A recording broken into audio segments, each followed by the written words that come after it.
Hello, everyone. Welcome to the July 14th Community Formation Commission meeting. I call this meeting to order at 5:34 p.m. and we are going to move on to roll call. But before we do, I believe Sam has an update regarding the Community Formation Commission.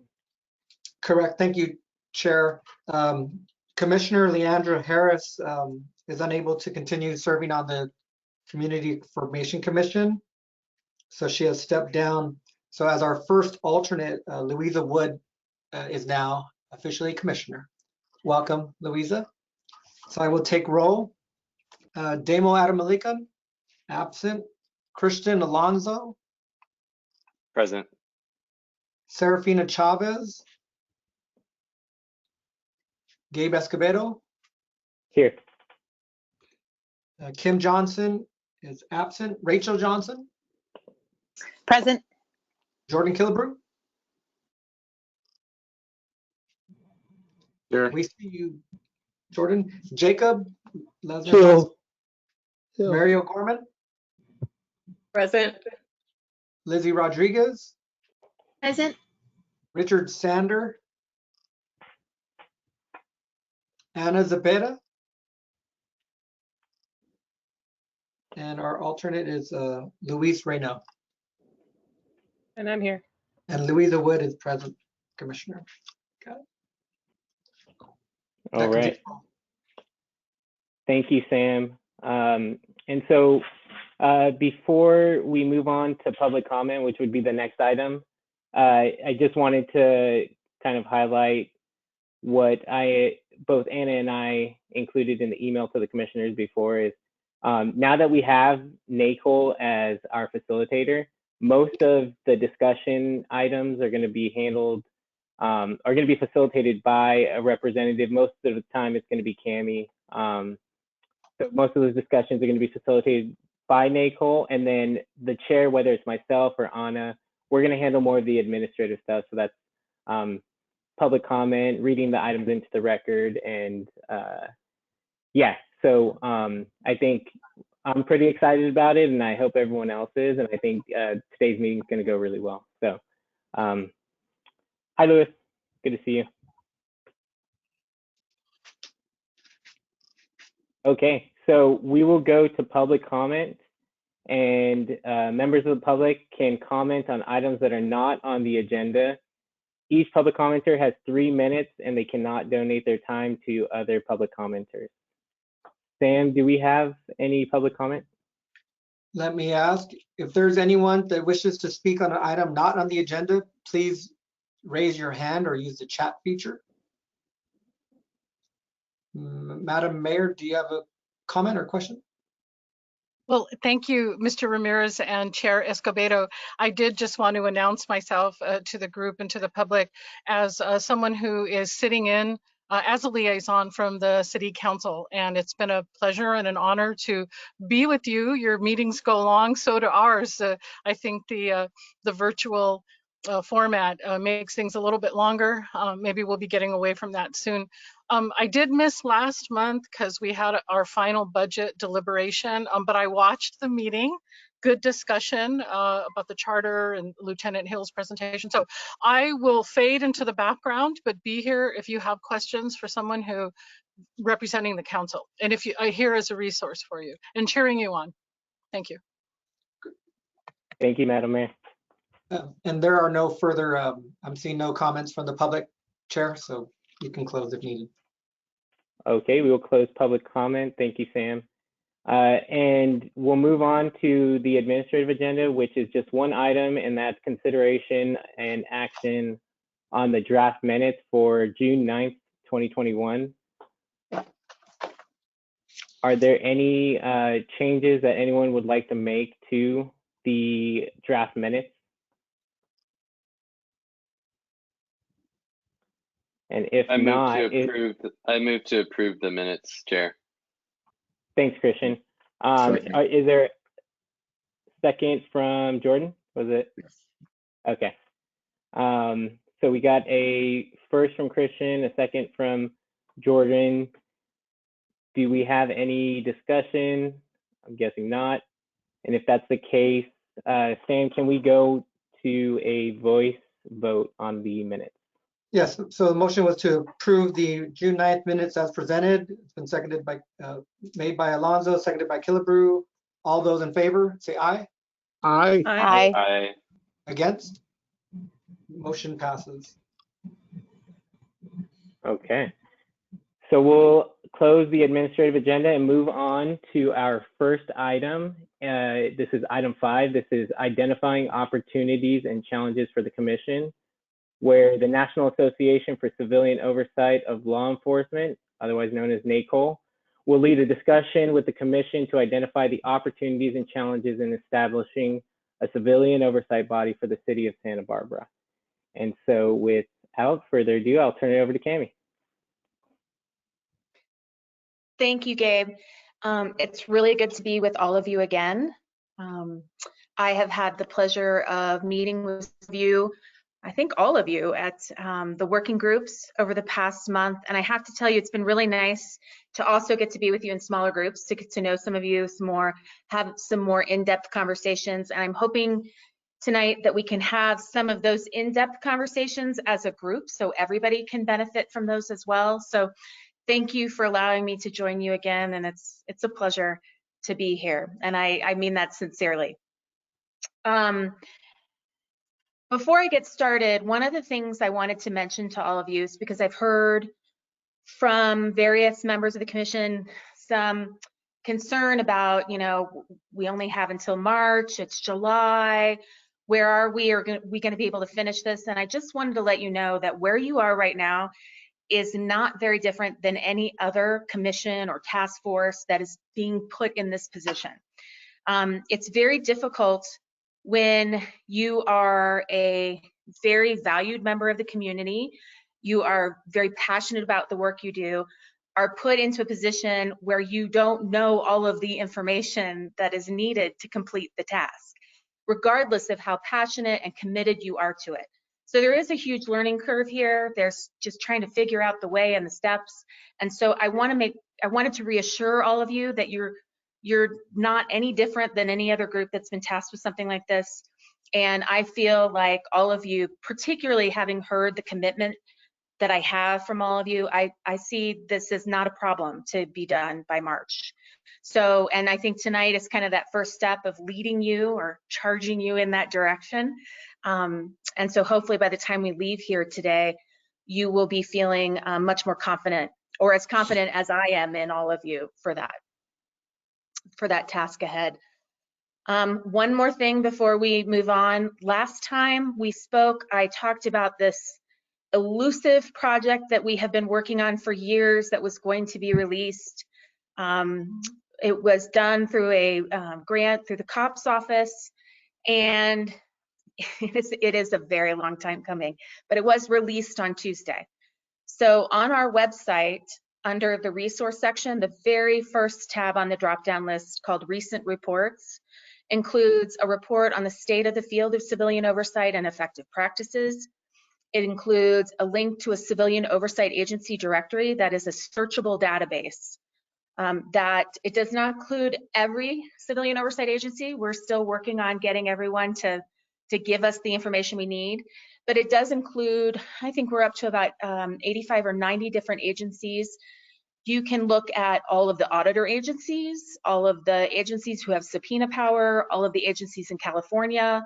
So you can set the filters that you want to search by, and I think that it will be a very valuable tool for you as you move forward with your work. In addition to all of that, there are also 9 case studies of civilian oversight entities throughout the United States. There are 3 of each of the models, the review-focused, investigator-focused, and auditor-monitor-focused models.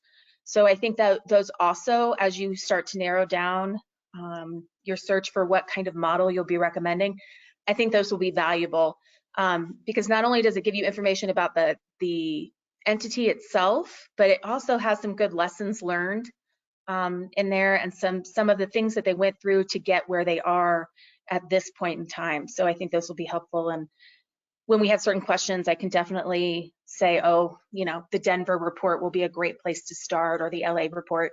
So just want to make sure you guys knew that now is a resource at your fingertips. So with that, let's get started. So I wanted to start tonight with identifying challenges and opportunities. So I have seen some amazing work and thoughts and processing by everybody that I've had the opportunity to talk to so far. I think that it's really good at this point for us to start talking about, as individuals, some of the challenges and opportunities that we see. Because there are going to be some difficult conversations, there's going to be some compromise, and it also kind of helps in a group like this to see where everybody's coming from and where everybody hopes to go. So with that, I want to start with, I don't know if all of you or any of you are familiar with this symbol. It's what we refer to as Sankofa, and this is the symbol normally associated with this word. It is a word from the Akan language, from the Republic of Ghana, and it, as you can see, the bird is sitting there with its feet facing forward and its head looking back, holding something very precious in its mouth. And it's in this picture, it's an egg representing the precious future that's ahead of you. NACOL has used this symbol since our beginning, and to symbolize the fact that we must always remember our past and look to our history to make sure that we're moving positively forward. And so I like to always kind of with that symbol in mind. So as you have that in your mind, I want to ask some questions of all of you. Not all of you have to participate. I would love to hear from all of you. And I also want to know that as you're answering these questions I'm going to pose to you, both in this slide and the next couple of slides, I may be taking some notes. Please know that they're not attributed to anybody. They're just little notes to help me as we move forward, to remember to consider some things that are at the forefront of your minds. So in this section, I'd like for you to take a moment to answer a few questions for me.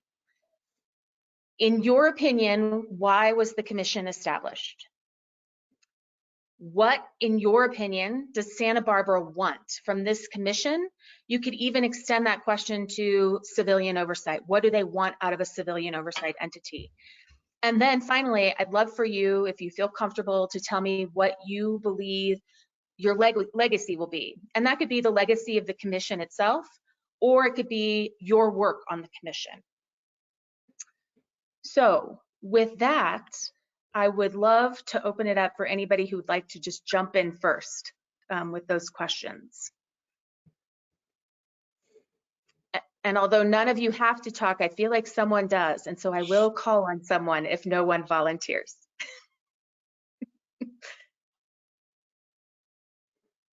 I'll start with at least the second question. What does Santa Barbara want? And this may be a broad answer, but I think Santa Barbara wants all community members to feel safe in community and to feel that our law enforcement agency is equally protecting and serving community members of diversity.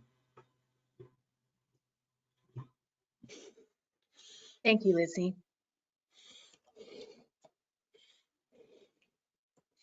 Cami, I can go. Thanks, I Lisa. would like to answer, what does Santa Barbara want and why this was established. I feel like developing and relationships and building the bridge and the gaps that currently exist between our communities and the police department, and to build trust and to increase collaboration. Yeah. Thank you very much for that. Mary? Okay. Let's see. What does Santa Barbara want? I guess I think that's part of why we're here, and I don't, like with any community, I don't think there's any one answer. And I think that's part of part of our charge in, and we have this unique position of we're not the commission, we're recommending, elements. That's something I have to keep reminding myself of often. So, I think transparency, communication, what will your legacy be? I mean, I guess, and in different ways, I mean, I've been involved in the criminal justice system, I mean, working in it or volunteering all my life. So just trying to make incremental changes. I think this is an opportunity. That's why I applied. There was much discussion 20 years ago about wanting a commission here, but there really wasn't the political will. And now there was. So I thought it, just a good opportunity to take advantage of. So anyways, that's all. Thank you, Mary.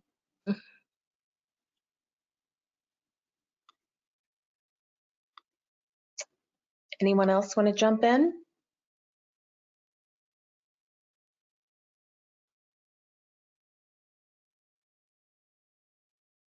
Rachel?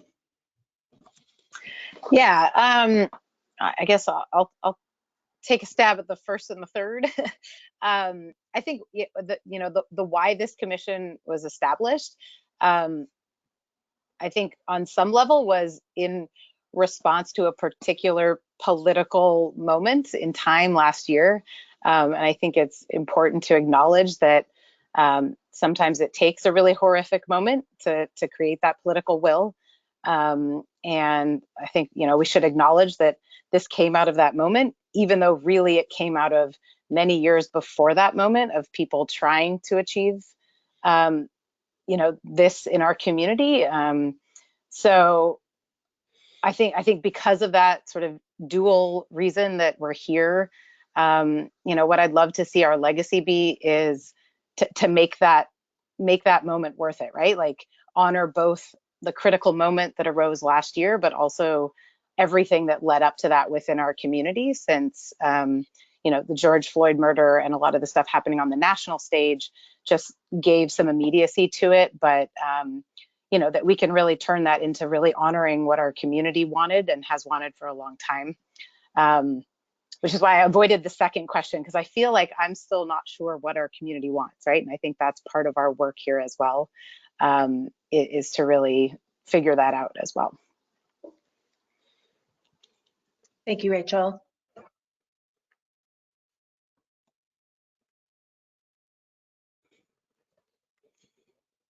Anyone else?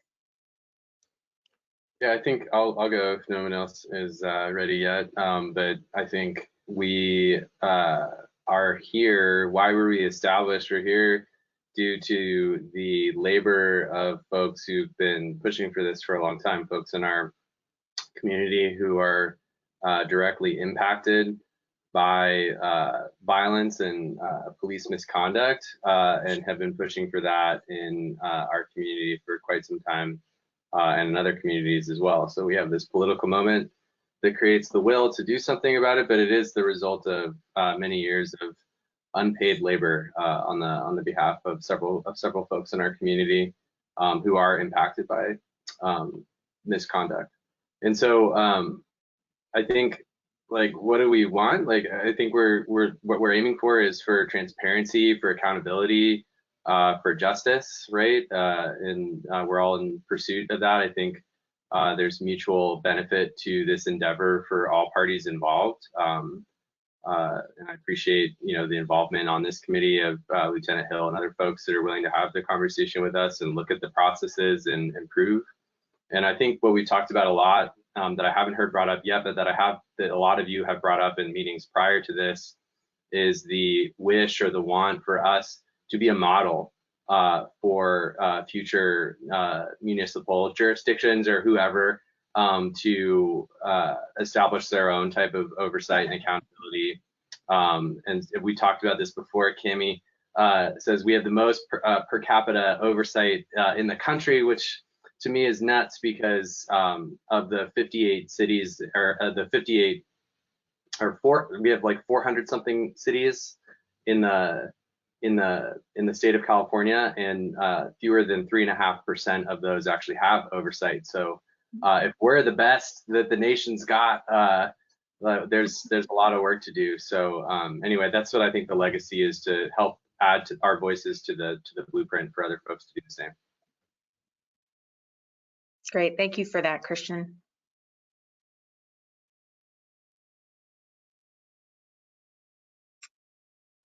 Okay, I'm just allowing for a little more time in case anybody feels they want to add something new to the conversation.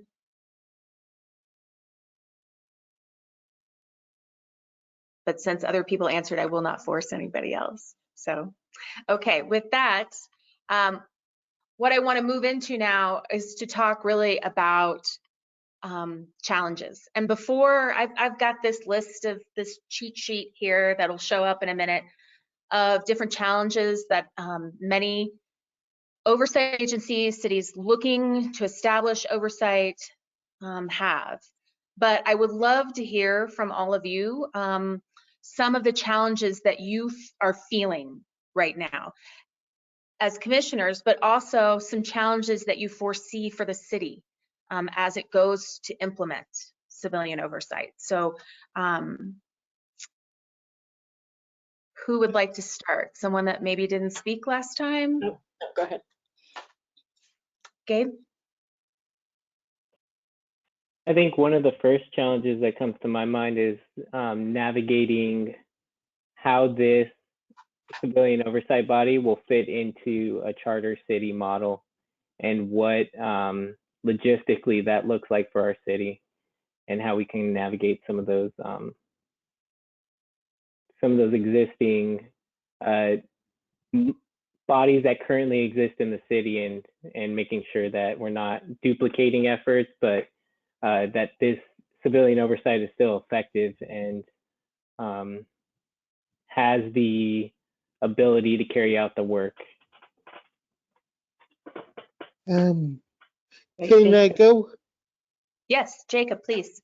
For me, I come into this commission honestly not wanting to be here, but feeling I have to be here because I feel tokenized as a disabled activist in this town, and so my hope for the commission is to step back, and I'm horrible at meetings like this because I hate contentious conversation, but I got picked, and it's the luck of the draw, so hopefully I can contribute something.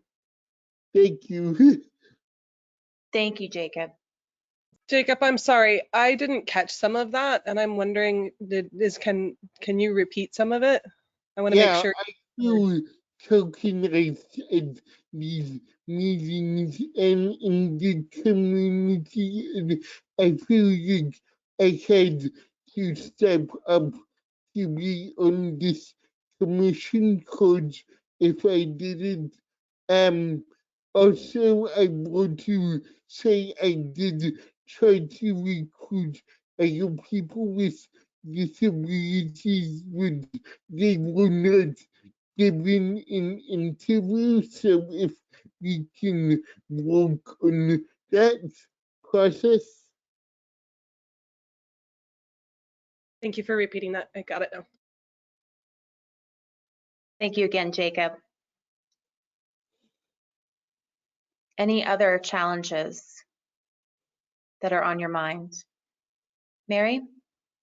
Yeah, I guess I put them in a couple different categories. One, just logistically, for me at least, it's been a challenge just doing this on Zoom. I mean, I'm sure to a certain extent that is for everybody, but with subject matter as challenging as this, and in some ways controversial, I think kind of building that rapport will be important, sooner rather than later, that we can get together in person. And I think it also makes a difference in terms of getting stuff done, from my perspective. But so that's one logistically that none of us have any control over. I guess the city does at some point. Another challenge that always is kind of in the back of my mind with this stuff is, what I've seen happen sometimes is with kind of great ideas or that are difficult to achieve is, at the very end, like let's say when this is going to council, that we hear from either people or groups or voices that we have not, that with a goal of sabotaging it, for lack of another word, which is, so for me, that's why it's so important for us, whether individually or just, sending notices out, to make sure that as many segments of the community at least are aware that we're doing this, and we've told them. So business community, neighborhood councils, in addition to the activists and people who have been at the forefront of advocating, so that, and there, there's always going to be those voices come up, but I think to the extent that we can kind of cover our bases, the better. So that's it. Thank you, Mary.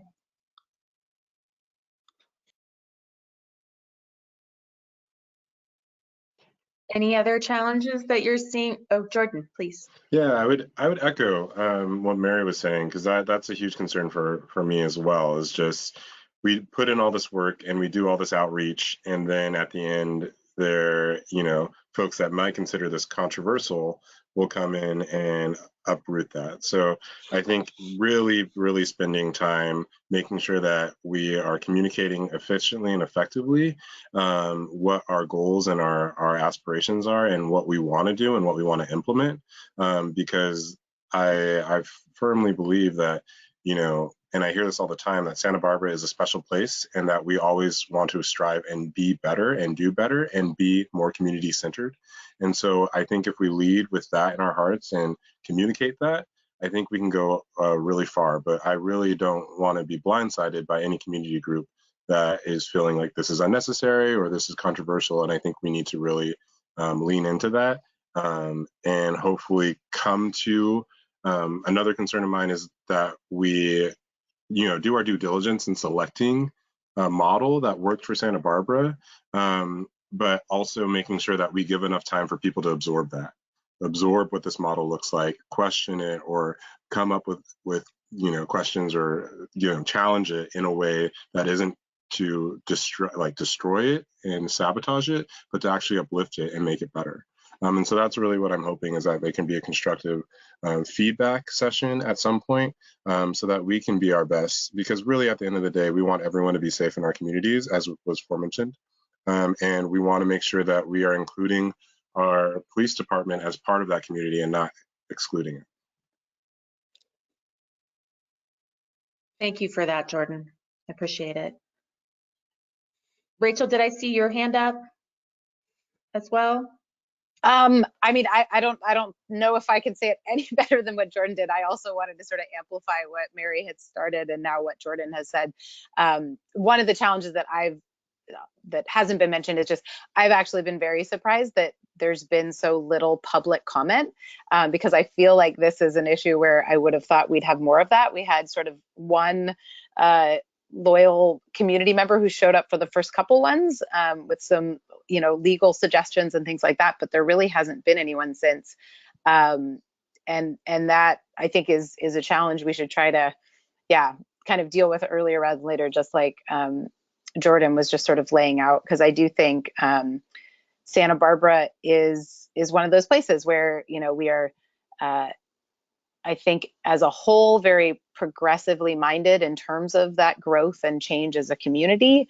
But then we have, a strong, I guess there's no other way to put it, like a very strong NIMBY component, right? Like we want all these things, but maybe not, right next to me, or not, in a particular way. So I would just love to, find a way to encourage public comment, or like Jordan suggested, like, right, do strategic feedback sessions. Thank you, Rachel. Any other challenges? Serafina? Hi, going off of what everybody else has said before me, I was thinking the same thing. Another challenge is public outreach, which I know we have a subcommittee that's going to be working on that. So I guess we won't know until they start, conducting outreach. So we'll see about that. But yeah, I think for that, it seems like time is going to be another challenge because again, like public outreach, super important. And it seems like we will be doing that, but it's definitely a little bit of a time crunch to get that feedback, take it into account, and then still have time to write up our report. Another challenge that I was thinking about in our subcommittee group was the lack of data that we have from the police department for Santa Barbara. And so that was another challenge. One of the oversight forms uses data. And so that was something where we were like, well, it's hard to consider this form of oversight when we don't have enough data. So we were trying to figure out what to do with that, if we should still consider it. So that's just another challenge we were thinking of. Thank you for that. Louisa? I think for me, having read through the whole NACL meta-analysis that you all did, is the amount of information and things that we need to be considering. And I think that's really overwhelming in a lot of ways because there are so many different pieces that we need to be thinking about. And then I'm worried that once we actually get together and are able to figure out what is appropriate and fits for Santa Barbara, are our recommendations going to actually be accepted, and what avenue will that go, and will they be gutted by the city council, or will they be rejected by our police union or by the police union or anything like that? So those are all concerns that I have. And I also am concerned about not being specific enough in our recommendations and yet being too specific at the same time. Cami already brought that up once, but. Thanks, Louisa, for bringing those points up.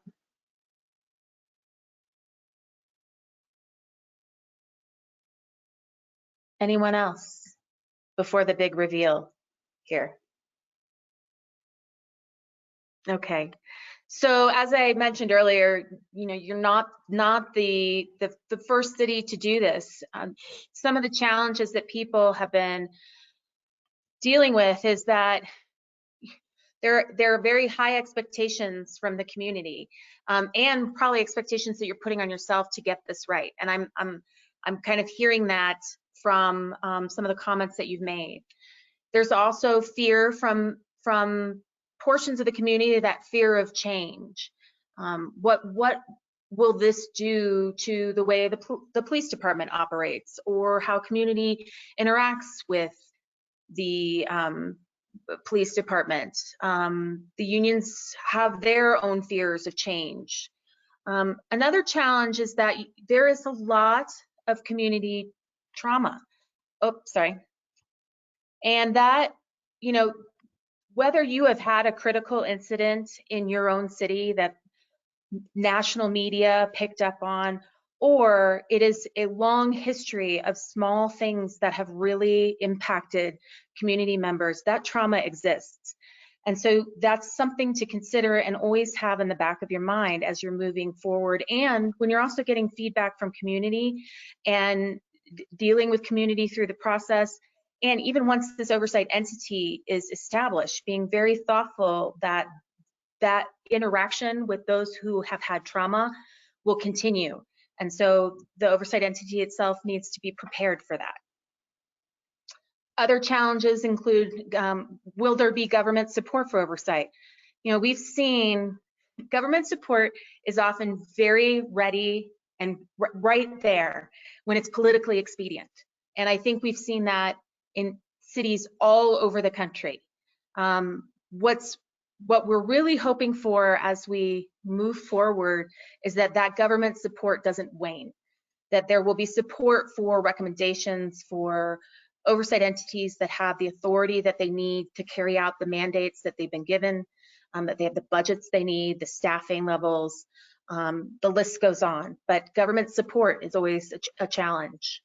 Also dealing with There are lots of different calls out in the community right now. There are those who believe in abolition of the police. There are those who are looking just for some reform. There are some who are looking for defunding, and depending on what group you're speaking with, defunding has different meanings. And so trying to kind of take all of that in and address it and be able to carry out the task that you've been given, that is a challenge. Also, it continues to be a challenge for whether you're establishing an oversight entity or in the midst of the work of civilian oversight, remembering to center those that are most impacted by the work that's being done and those most impacted by police misconduct. Demonstrating legitimacy, so letting the community know that, or demonstrating to the community your legitimacy as a task force. And I will say, I really hear the comment, I think that you made, Rachel, about the lack of community participation as in these meetings, just by showing up and listening to it. And it's hard to feel like, to build that legitimacy when you don't have anybody there watching what you're doing. However, I can say that just from the due diligence that's been happening in the months leading up to this moment, has been work towards building that legitimacy. Policy and procedures, you can make these recommendations, and as someone mentioned, what happens if once they're actually proposed? Do those recommendations get gutted? Are they all held up? So that is definitely, definitely a challenge. And then the other thing I want to mention is that there are those challenges, like someone talked about time. Well, it's not only time for this commission, it's also time in that, there are many who feel like the moment for change is right now, that it cannot wait any longer. We have to take care of this right now. And so it's sometimes can be very challenging to do the work fast enough. Once the oversight entity is established, they will have that same problem, that people want things to happen very quickly. And this is an incremental process. There's a learning phase, there's the recommendations and whatnot.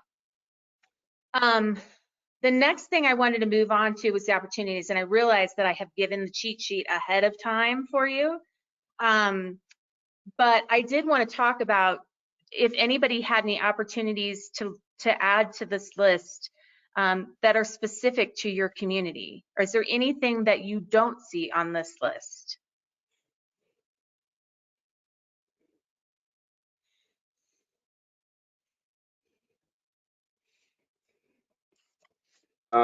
In the initial scan here, I'm not sure I'm seeing it, but this is something I keep coming back to, is that this is an investment that we're asking our city to make in this service, right, for the community. And it is certainly a cost. And our group in the model research group is looking at those costs right now. But I'm also wondering like what the cost is of not having good oversight for and processes in place. And so I'm looking at this as an opportunity as well to save the city money, to save our police department money, and overall, right? Because as we all know, misconduct is expensive, and having good processes in place is good for everyone. It's good for individual officers, it's good for community members that are impacted, and it's good for our city budget, right? Overall, to not have to settle misconduct cases. Thank you, Christian. Um, Go ahead, Oh, Jacob. Jacob? Go ahead, Jacob. Oh, Mhm. I mean, I'm missing in this process. I haven't heard where a police commission will a commission-led police accountability has really improved a city? And maybe I missed that, but I would like to hear some examples of where it has really impacted a city for the positive.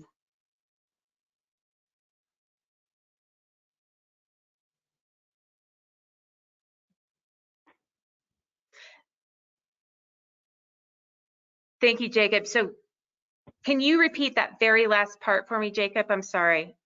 No problem. I would like to hear about some cities that have we seen like this work really well and have improved outcomes in their cities because of the commission. Mm-hmm. If I might jump in, Jacob, what I heard you say is you are looking for examples of cities that had police oversight committees that made a positive change, and you were looking for examples. Yeah. Is that correct, Yeah, Jacob? I feel like I haven't heard any stories about those. Yeah, and I think that's a really good point, Jacob. I think looking at cities and what they've done, what has been specifically effective or positive pieces to that is something that we will look at as we move forward, as we're looking at pieces like the models themselves, and then all the authorities and administrative pieces that go along with that model. So thank you for bringing that up. Gabe? I think one opportunity for this process is to open up a complaint channel for our community that doesn't exist in the police department, for those that might not feel comfortable or have had past negative experiences with the police department. Sometimes you don't feel comfortable airing a complaint with them. And so this might be an independent communication channel that the community would have to air some of those grievances or concerns that they might feel safer doing so. Thank you. Great point. Rachel, I think I saw your hand next, and then Mary after that. Yeah, I just wanted to say I'm curious more than anything to see something like community trauma show up on the opportunities list. I mean, I definitely imagine there's a way to reframe that. So what I wanted to add to the list of opportunities that I really think is very special about Santa Barbara is just our community, our public sector, our nonprofit sector is exceptionally strong. And I think the work that we're doing here provides a really amazing opportunity to coordinate a lot of efforts. We have organizations that do incredible, disabilities advocacy, who do work with our houseless neighbors, who work in trans rights, LGBTQ. And these are all, opportunities. Like we have mutual aid organizations that are growing. And I really think there's so much opportunity to engage with that as well. To imagine that police oversight can also include a lot of collaborative effort that our community hasn't yet kind of coalesced around. Thank you, Rachel. And so you brought up the community trauma, and I think it's important to note that there are quite a few things on this list that show up as challenges and as opportunities. And that is definitely one of them, because the outcome of oversight has the opportunity to, for instance, when we're talking about community trauma, to address it in a way that other mechanisms might not be able to solely. So thanks for bringing that up, because I think I want to make the point that there are some of these, like the fierce urgency of now is a challenge and an opportunity as well. So, and there are definitely, I mean, I know there are folks on this commission and who have been supportive of this work who can, I'm sure, speak a lot better to our particular community trauma than I can. But I think that's a really interesting area for us to explore. Thank Yeah. you, Rachel. Mary? Yeah, I guess what came to mind was we literally have, opportunity just among ourselves. Everybody here has such a wealth, whether it's in your background or what you're doing now, that I think, we can take advantage of. And along those lines, since we've mentioned a few times, and I think the literature mentions the need to involve the police or union or whatever, we have the police chief here tonight and Lieutenant Hill, so maybe at some point, not necessarily now, I'd like to hear their perspective on perhaps how this is being received so far. So I thought I would just, in the spirit of opportunities, put that out there. Thank you, Mary. Before we invite them to participate if they wish, anybody else, did I see other hands? Hey, this is Anna. Another opportunity would possibly be more like language accessibility. So maybe providing this as an opportunity to make sure that since we do have such a diverse group of community here, some people who aren't very tech savvy and some people who may want to still have printed out versions or accessibility to information, providing many different ways to be able to submit complaints or suggestions or forms of communication in different languages as well. Mm-hmm. Great, thank you for adding that, Anna.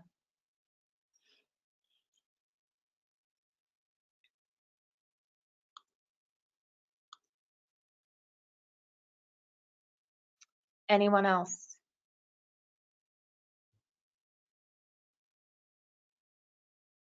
And since Mary opened the door, Chief or Lieutenant Hill, if you'd like to add to the list of challenges or opportunities.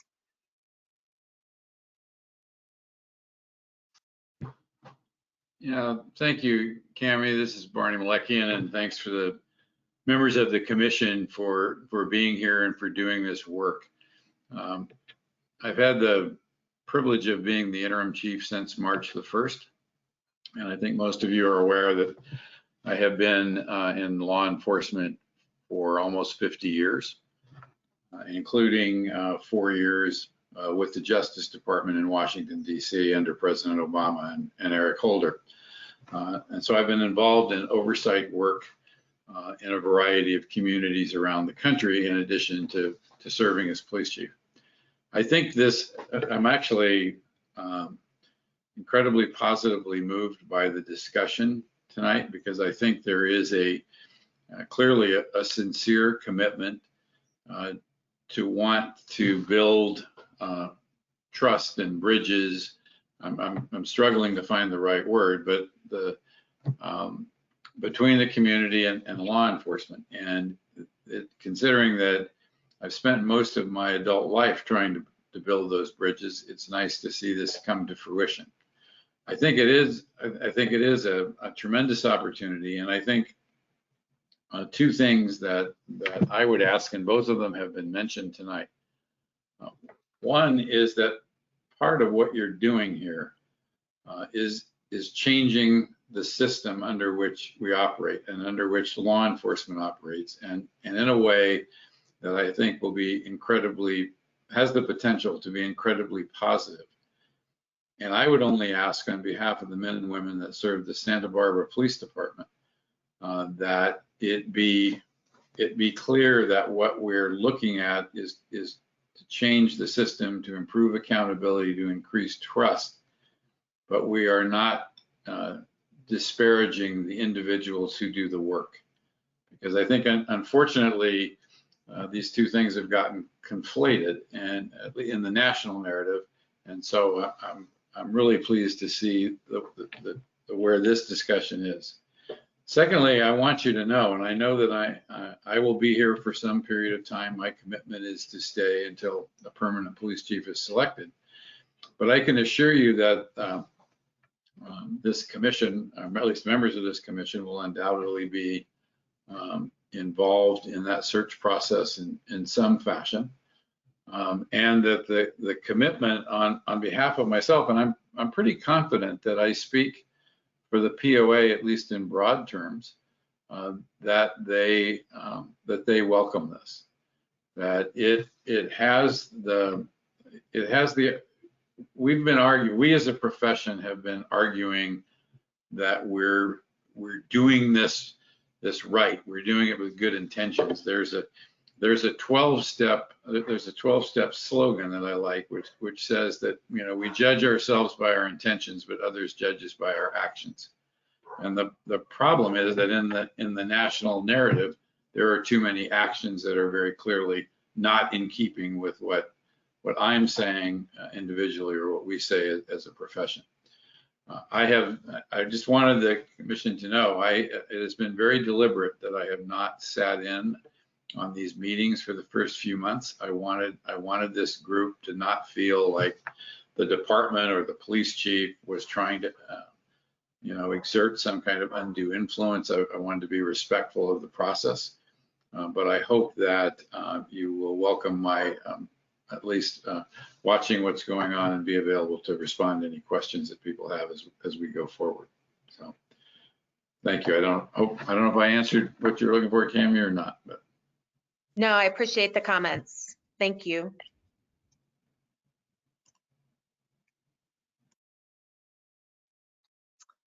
Before we move on, Sean, would you like to add?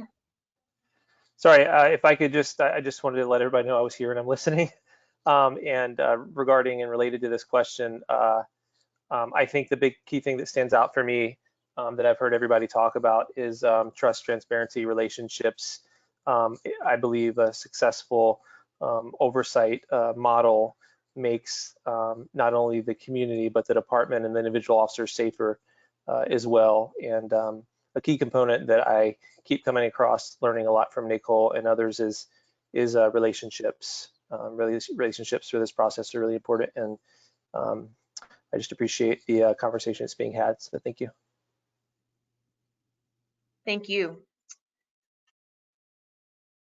Before we move on, anybody else want to add anything to, you know, whether it's a challenge that's come to mind, another opportunity? I'm going to give you a moment to contribute if you'd like and feel comfortable. Okay. So next, Gabe, you need to help me here. I don't know if we have to stop at any point for public comment before we move on to the next piece. We'll open up public comment because that'll close out item number 5. So Sam, if you can, let us know if any public commenters are there to comment on the opportunities and challenges for the commission. Each public commenter will get 3 minutes. They cannot donate their time to another person. And you just raise your hand in the app, and a red arrow pointing down is indicative of you raising your hand. Okay, give me 1 second, Chair. For anybody in the public that wishes to speak, please raise your hand. And I think we have 1 comment, so give me 1 second.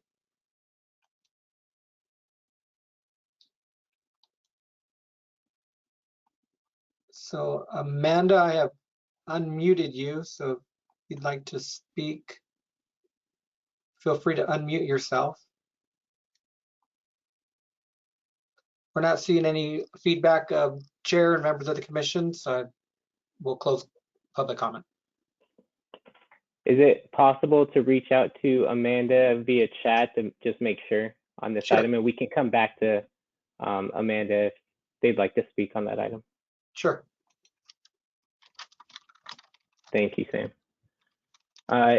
And with that, we'll close public comment for that item for now, and we'll move on to item number 6, which I'll read into the record, is identifying the next steps for the Community Formation Commission. The commission, along with the assistance of Nicole, will discuss the next steps for the Community Formation Commission. We will discuss The discussion will focus on establishing a timeline for the commission, discussing, and we may take action on increasing the number of commission meetings per month, and then discussing the focus of commission work groups, as well as any other concerns that other commissioners might have, including in-person meetings versus virtual. So I will turn it back over to you, Cami. Thank you. Thank you, Gabe. So I will start by saying that when I put this little graphic on here, I didn't realize that this was going to be so anxiety inducing when I looked at it and in regards to a timeline. So I want to apologize for that. I was asked, actually, let me go back up and do a little explaining before we move forward. So one of the things that was asked of me was to kind of help all of you come up with a timeline for everything that might happen between now and March. And I think that I've mentioned in the past that timelines are good, they keep you on track. Sometimes it's good not to make them so specific that there is no wiggle room, because sometimes things take a little longer than expected, sometimes they take less time than expected. So what I've done is break this up into sections of July through September, October through December, and January through March. I have given some, when you see the next slide, you'll see that I have put down some very broad things underneath each of those months. But I really want all of you to be involved in the construction of this timeline. I want to make sure that things that will make you feel better about how things are progressing are included in this timeline. So I want to make it as specific as you need it to be to help you do the work. But I didn't feel comfortable adding all of those little details without having this conversation first.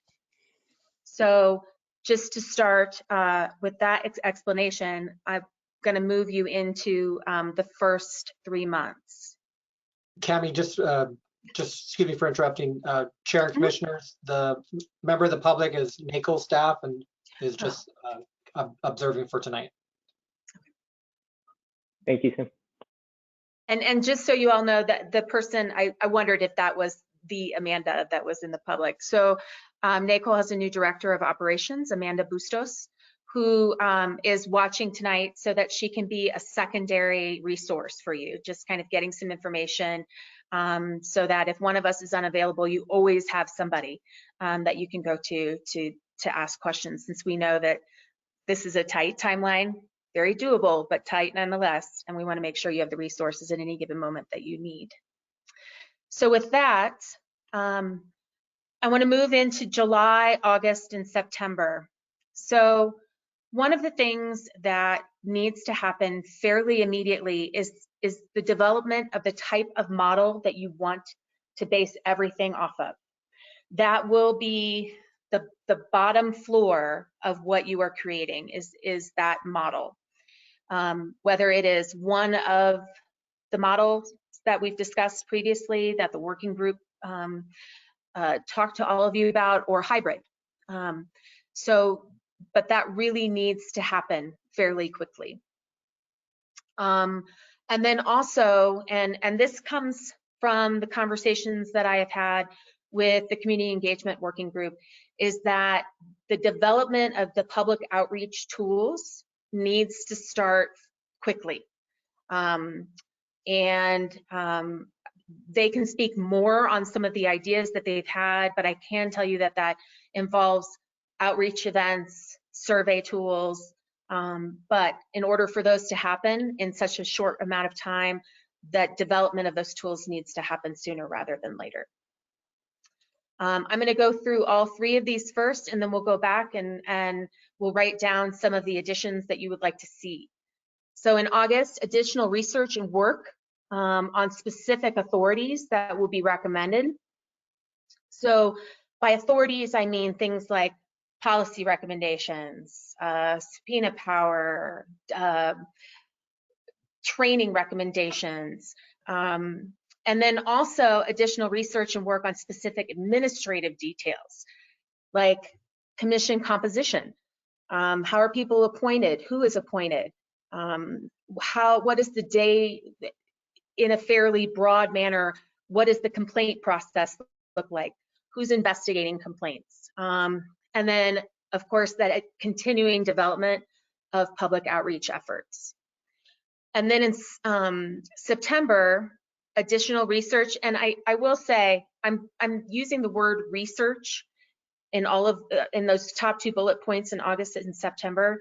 This is also additional research and agreement on the authorities and their administrative details. So in August and September, that's really when those things need to happen. Additional public outreach development, and then by the end of December, having developed a first draft of recommendations so that you can then, as you'll see in October, start going through those and fine-tuning the draft. So with that, I'd love some feedback on this. Mary.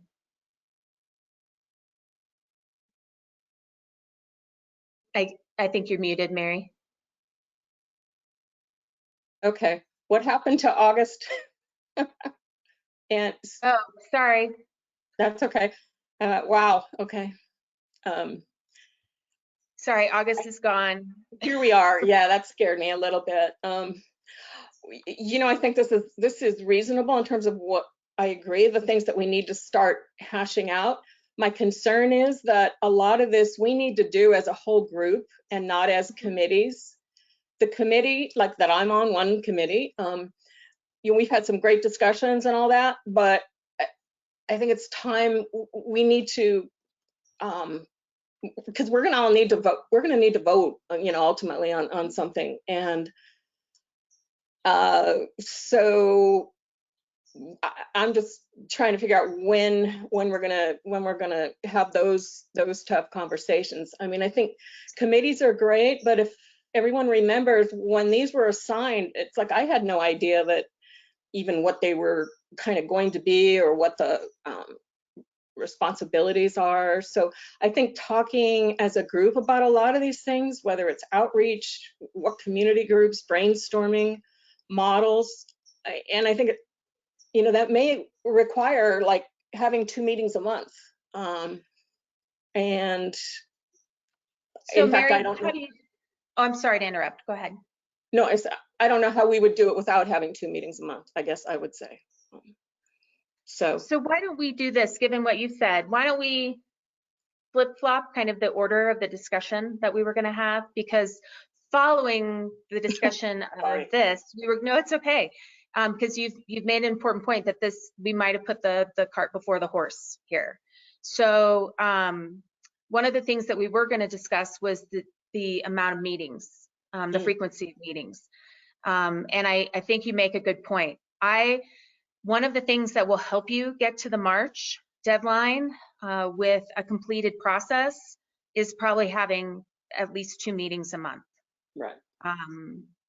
And so I think that is one decision that all of you need to make this evening, is if everybody is on board with that.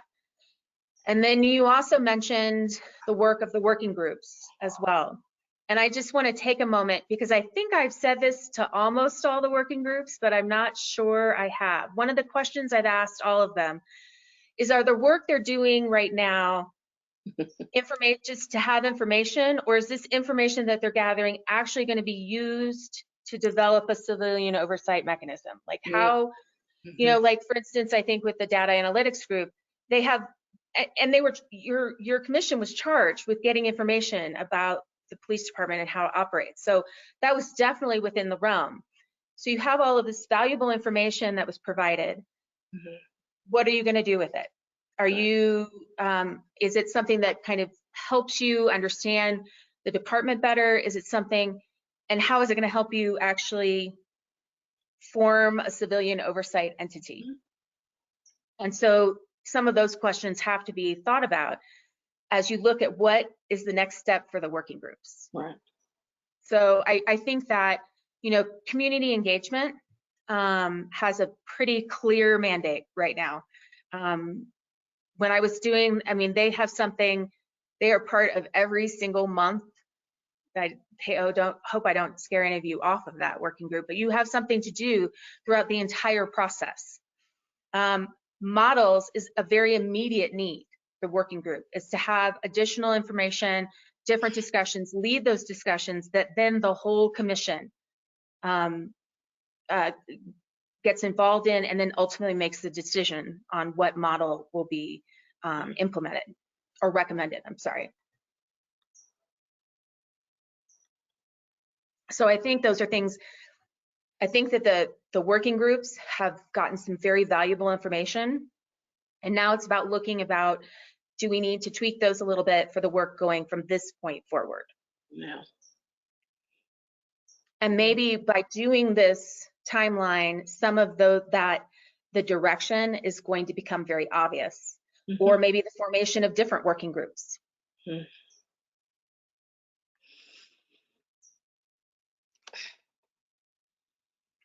So perhaps before we go back to the calendar, I think maybe it would be helpful, Gabe, maybe if the board came to a decision on the frequency of meetings, because I think that will help all of you kind of visualize how all of this is going to get done.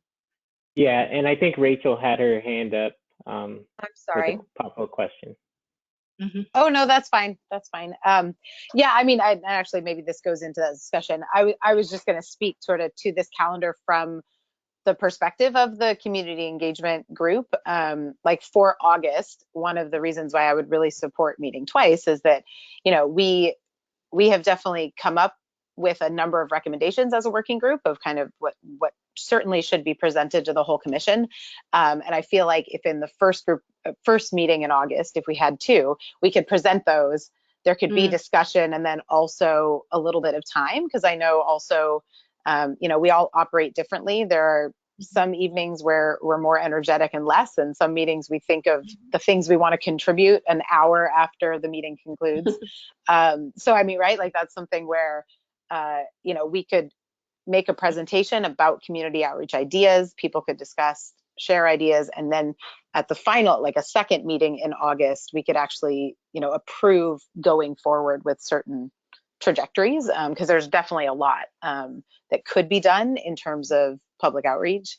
And then one of our biggest sort of action items, something we discussed at our last meeting, was we really feel like we need to have a model chosen to present to the community to then elicit the most useful feedback, right? Like if we just open call, open survey, how do you feel about police oversight? We will get information, but it won't be as strategic as we probably, you know, would like it to be in this short timeline. So in addition to presenting our small pieces in August, you know, I think it'd be great to have those first two bullet points be similar, sort of presented, here are the options, we think about it, and then by the end of next month, we could actually say, okay, these are at least a number of authorities and administrative details that we're looking at. So all that to say, I'm very supportive of two meetings. Thank you, Rachel. Jordan? Oh yeah, I echo that. I'm supportive of two meetings as well. I see it as similarly, you know, I'm a designer at heart, and so whenever I have a client that wants a logo or something like that, I'm like, what do you want? They're like, I don't know. But then once I give them something to respond to, they're like, no, I don't like that, or this could be better and that could be better. So I see that in the same regard, that if we present the community with something to respond to, we might get better data. So I completely agree with what Rachel is saying. So two meetings sounds great to me. And when we had these discussions leading up to this meeting, one of the ideas that we were kind of floating is we have our meetings during the second Wednesday of every month. And we kind of floated the idea of second and fourth Wednesday of each month. So then it gives us kind of a week to prepare and give us a little bit of a break. And then in between each meeting, and we also have alternates. So if one of us can't make it, we can still continue the work and And hopefully also this makes our meetings a little more focused and shorter possibly, so that we're able to give it our all while we're discussing those topics. So we don't have to feel like we have to cram so much into the one meeting we have a month.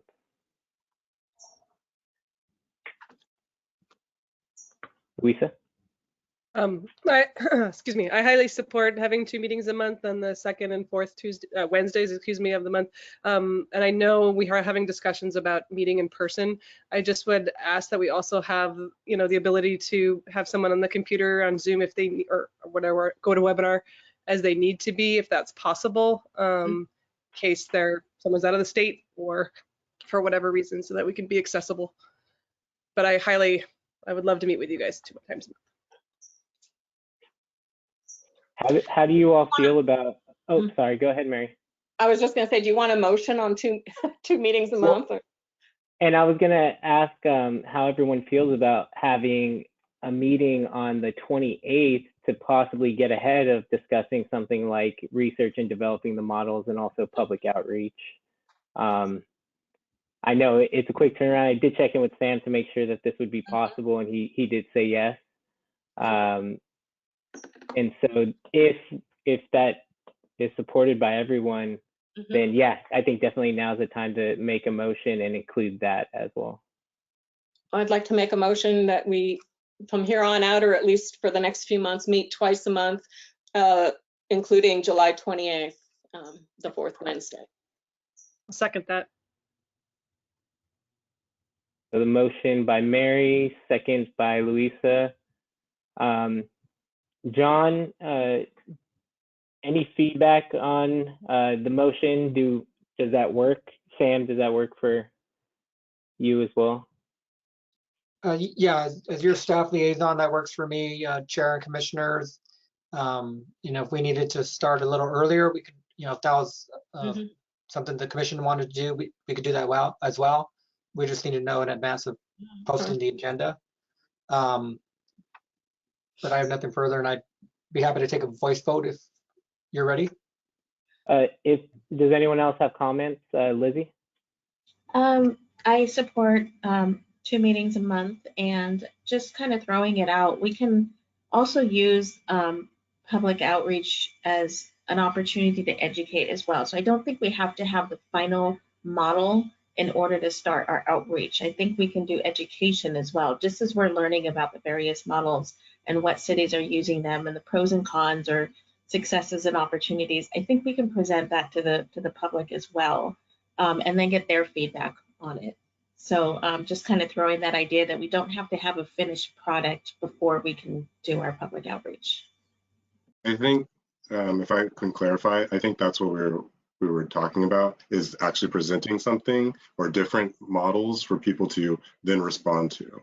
So I apologize if I said final. That was not the intent. It's actually to present at least something or show something so that people can have this feedback and understand it a little bit more. So, but thank you, Lizzie, for that. Any other comments before we take a vote?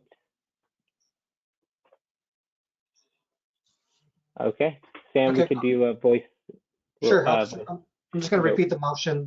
Motion by Commissioner O'Gorman, seconded by Louisa Wood, to have 2 meetings per month, starting with July 28th on the 4th Wednesday of the month following.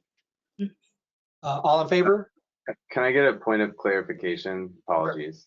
No Do we have an idea in mind for when the meetings would take place? Because currently we're doing the second Wednesday of the month.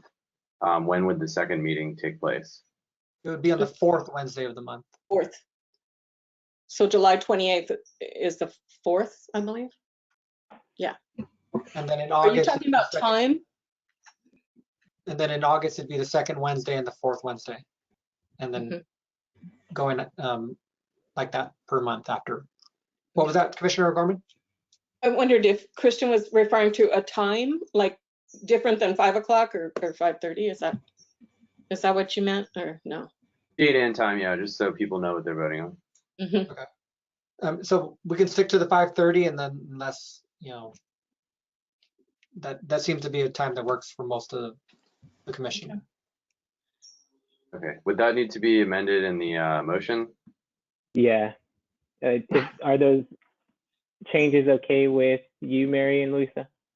Yeah, it's just adding 5:30. Correct. Yeah. Sure. And the fourth Wednesday of the month. Mhm. Okay, so just for clarity, I'll repeat it. Motion by Commissioner O'Gorman to have 2 meetings was seconded by Commissioner Wood to have 2 meetings per month on the second and fourth Wednesday of the month at 5:30, with the next meeting on July 28th at 5:30. All those in favor? Aye. Aye. Any against? Motion passes. All right, we're moving.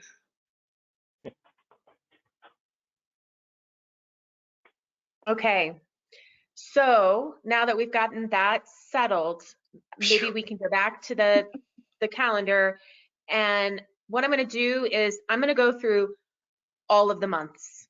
I'm going to give you an idea, because now I'm a little concerned that if you're trying to talk about August without understanding where we're getting to in October, that might not give you a full picture of what we're looking at. So let me just go over these again, broad strokes here as far as timeline is concerned. So next we have October, November, December. So one of the things that I talked about, I believe, was in the community engagement workshop. We kind of talked about time frame. When would we need to have a draft to distribute for feedback? And the timing for that was thought to be that would need to be distributed by the end of October, so that you would be able to get a wide range of responses, for instance, from students before they go on breaks. And then I also had on here finalize public outreach strategies. I know that needs to be more specific by October, and that's what I'm hoping we can do today as well. Kind of outline what those outreach strategies in October might be. November, end of October, beginning of November, releasing a survey to the stakeholders to give their feedback on the draft. Also, at the same time, hold educational sessions, public forums. And then in December, after having the survey open for approximately 30 days, be able to review the data received and start to process the data and know how it's going to affect the next few steps. So in January, taking that data to refine the recommendations. And then February, additional finalization of recommendations and more educational sessions and that could also be less educational or a combination of educational and just plain old outreach to stakeholder groups, so that people are well aware of what you're going to recommend. You're building support for the recommendations from a broad range of stakeholders. And then in March, that leads you into March with the final presentation of recommendations to the City Council. So with that general time frame in mind, I'm going to take you back to August, July and August. And at some point, I'll figure out whether I'm going forwards or backwards here, I promise. So I'd like to add some more specific pieces here. For instance, you've got one more meeting in July. What does that look like? What do you want to have? What does discussing the model type look like? What kind of information do you want by then?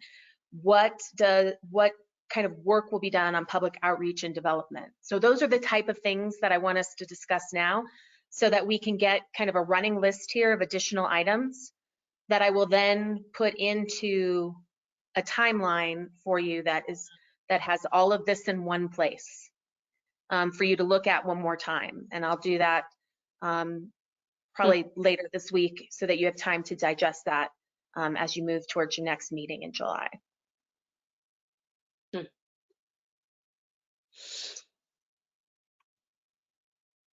Well, can I ask you, Cami? Mm-hmm.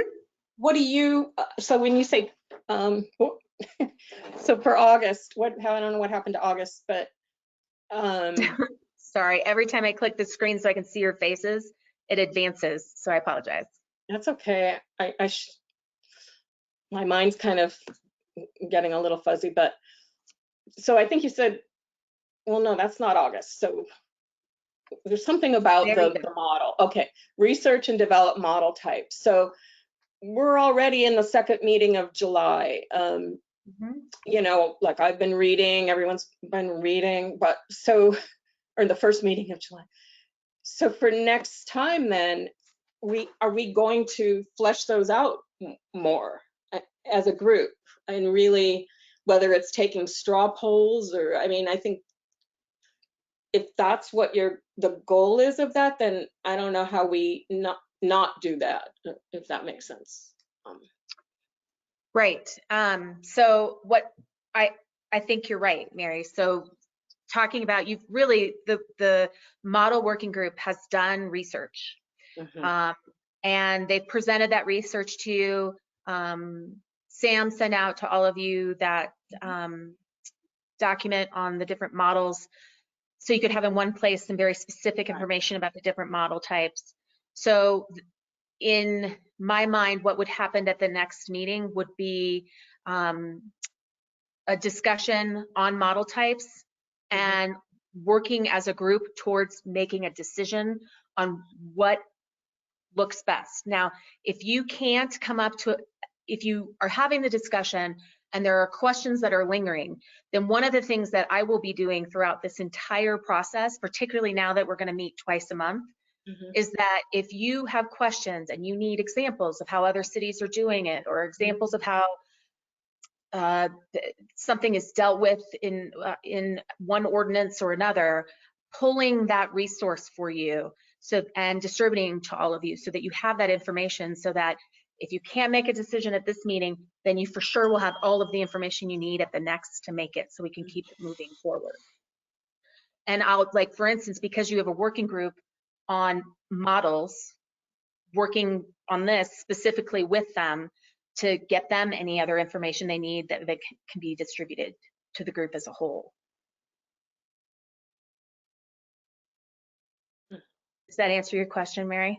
Yeah, I mean, and I see that taking an entire meeting, I guess. That's what I'm looking at too, like not stacking so much on us, because that's obviously the kind of the essence of what we're doing here. And maybe that could, maybe we can fit outreach brainstorming into that as well, but I think that, and this will be talked more about as you develop your agenda for the next time.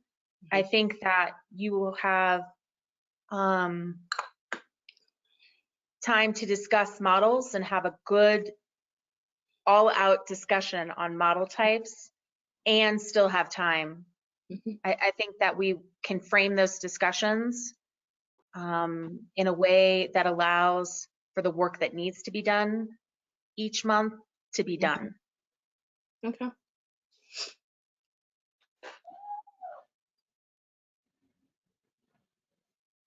So kind of given that discussion that we just had, do some of you want to throw out some specifics for what this looks like?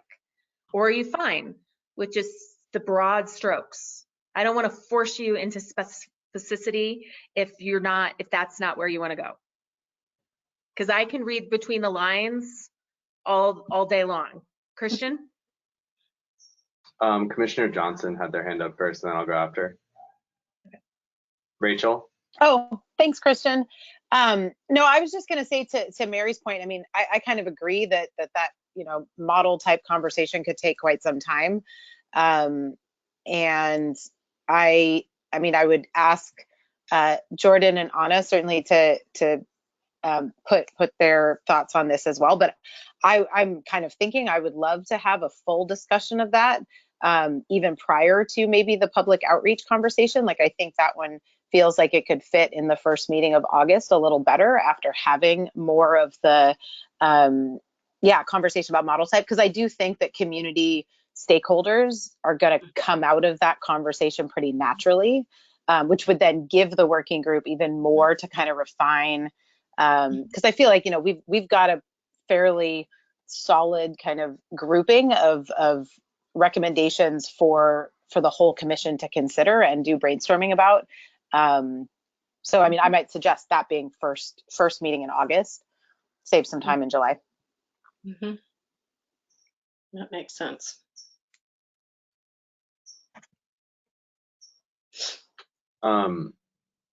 So we had discussed in the past around the urgency of deciding on a model, doing a straw poll amongst the commission. And I would love to see us begin a meeting with that straw poll. We've seen the resources from the city. You saw my or our model research group presentation at the last meeting. Since then, Nicole has also provided us with a more comprehensive document, again, summarizing the different model types and what they entail. So I would love to see us review all of that information and do a straw poll amongst the commissioners to see where we're at, just to get a good starting point. I think Commissioner O'Gorman had suggested this earlier on, and I think would be great for us to start there and then discuss after the fact. You know, what we're thinking, how would this work, what are like, and then do follow that up with another vote. But I think that would be a good way to start, just to get a up or down. But I would like to see like good participation. So I know it's like summer and people are busy and that kind of stuff. So not everyone's here tonight. So any straw poll we do with people missing will, anyway, take those things into consideration, but do the straw poll is what I'm trying to say. Yeah. Absolutely. Okay. My apologies. I've lost my control panel, so hold on a sec. So a couple clarification points. Rachel, were you saying that, I know that next on the agenda is going to city council. So what you're saying is to basically say, hey, council members, city at large, the next meeting we're going to talk about models, and we would like more community engagement for that. Is that what you're saying? And then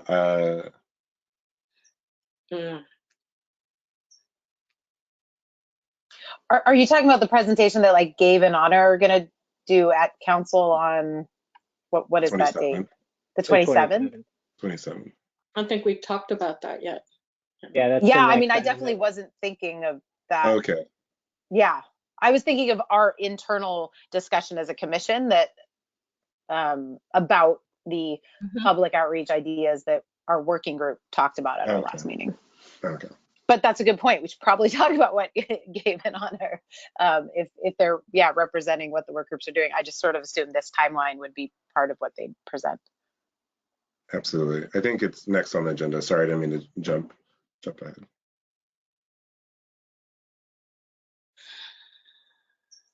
No worries. So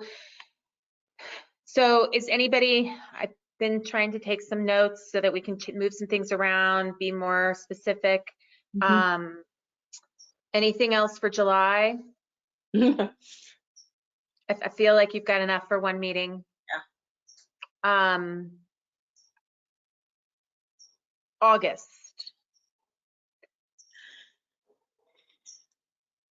Community engagement.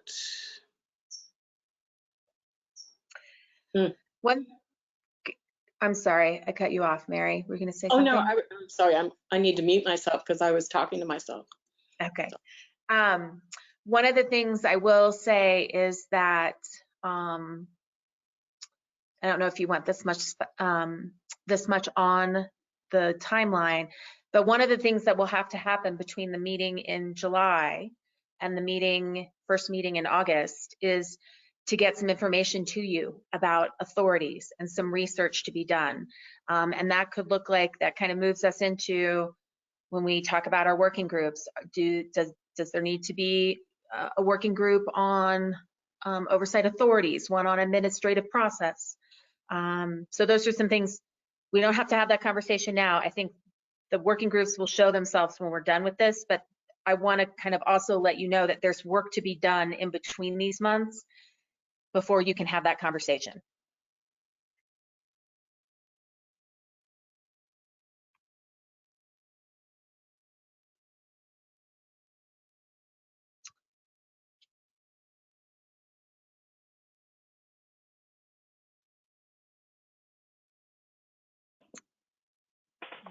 Are any of you opposed to having some more detail on August about, receipt and review of information on authorities, and just kind of flush these out just a little bit?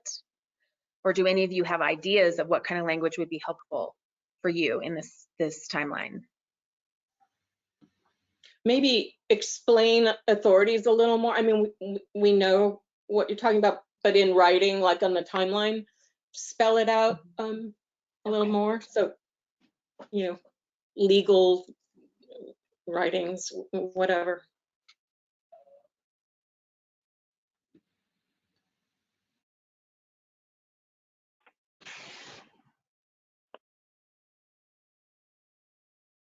Okay.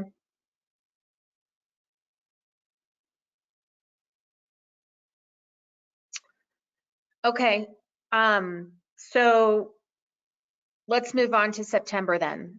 So one of the things that sticks out to me is that rather than it saying additional research, that it really should say discussion and decision making. Absolutely. I agree with that. Mm-hmm.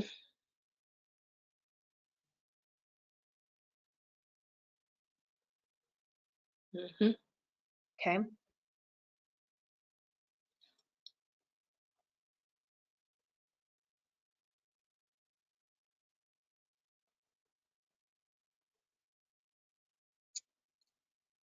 Anything else? Anybody having some concerns about that development of first draft of recommendations by the end of September? I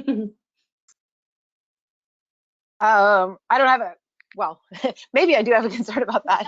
I mean, I do really like that being there as a goal, because I think, yeah, too many meetings dedicated to discussion and not enough to action. And I know that that's, that means that somebody, either a working group or otherwise, is committing to actually doing some writing in that month. So we should be, upfront about that, and probably add that to August. Kind of decide, is that a different working group, like the sort of actually writing up drafts, because that's no small task.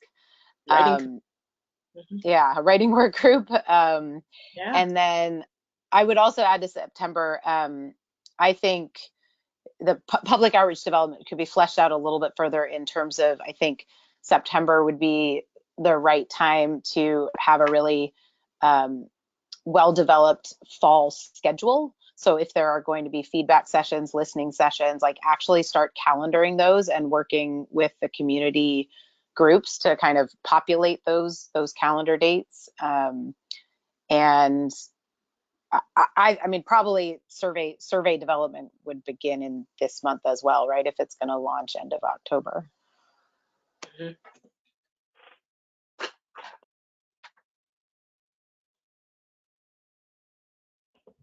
And if I can jump in, one thing to take into consideration is if we are going to ask for or ask to hire a partner to help us with survey language, that's something that we'll have to plan for. And that might be looking for that group might be something we want to add to August so that it can for sure be done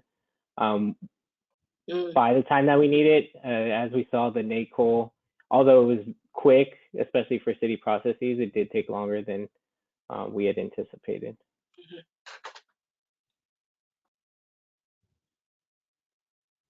one of the fortunate things is we do have a lot of educational institutions close to us, and so I imagine there might be some resources there.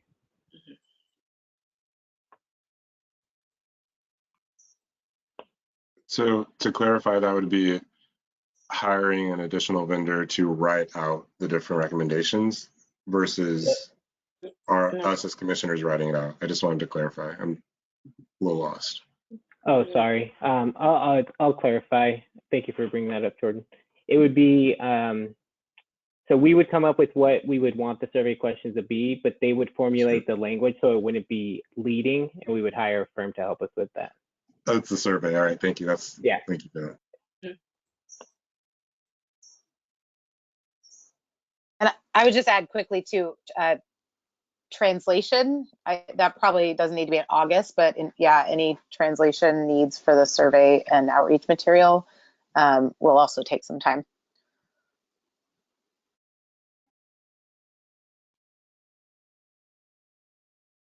I may have misunderstood this earlier, but I thought NACO was also able to provide that survey assistance. So we can give some broad guidelines for it, but as far as the science behind writing survey questions, that is not something that we are that we specialize in. I mean, that is a science in and of itself. What we can help you with is to avoid some pitfalls that have happened in other surveys that we've seen occur. But that is the extent. Thank you for that clarification. Also along those lines, I'm in the models working group. And after some discussion with that subcommittee, we were also thinking that when we do write, even just either the drafts or when we get down to the final drafts of our recommendations, we will need to consult with legal counsel. And I'm not sure if we would like to do that through the city or if we would like another vendor to consult with. Because I definitely want to avoid other mistakes that other cities have made, where they do all of this work and then there is some little legal flaw that, you know, it kind of just crosses out of everything that they've done. So that also will take time if we do choose to do like a third-party vendor and not go with the city attorneys. But that's also something to discuss if we do want to use the city attorneys or somebody else.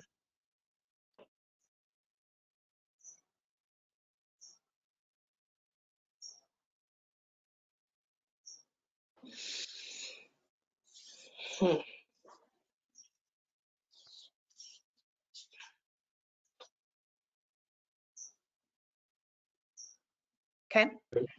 Just a quick question. Does the city have translation abilities, or where that would be an additional vendor? Because of course we want to make sure that we're reaching all populations.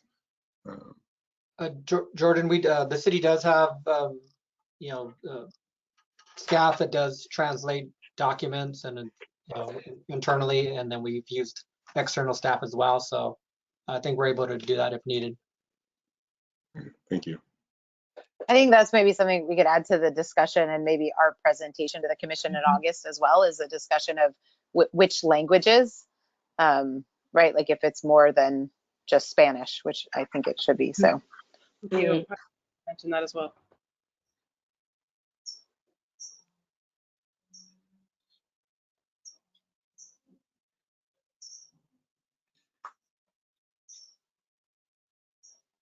Okay.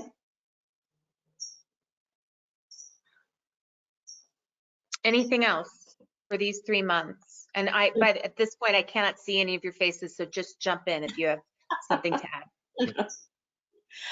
The only thing I would say is, and Sam, maybe you can help us, but at some point in here, we do need to talk about meeting in person. So was the city, I can't see Sam, but, oh, there you are. What is the city's direct, at what point does that open up for us? Great question. The council is returning, and we have the mayor present, so maybe she can offer some additional information. But the city council is returning to in-person. I believe it's next week.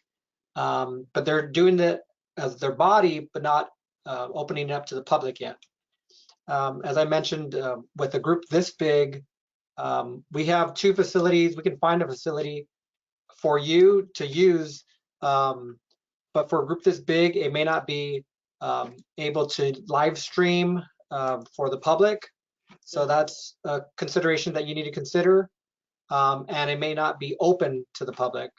So just kind of want to make you aware of that. But the council is setting it out next week, and so they're going to kind of lead the way in terms of when commissions and other bodies can follow. So they're going to talk about that next week in terms of when commissions. So maybe if we could put it on our agenda, because I had mentioned in a conversation with Gabe, the county board conference room, which is pretty large and fits the public as well. And I talked with Ethan at the county, but we would need to vote on or have a specific date in order to get that reserved. So if that's even possible. And so I have expressed to the city administrator's office that there is a desire for this commission to meet in person as soon as possible. Yeah, but my only concern with that is if we are meeting in person and then the public doesn't have the option to hear or have access to be able to view in the meetings. Even though we haven't had that many participants, I feel like we still should have that option. So we need to figure out how to still have that available. Right. I think that's part of the conversation, because there has to be some, whether it's audio or visual option.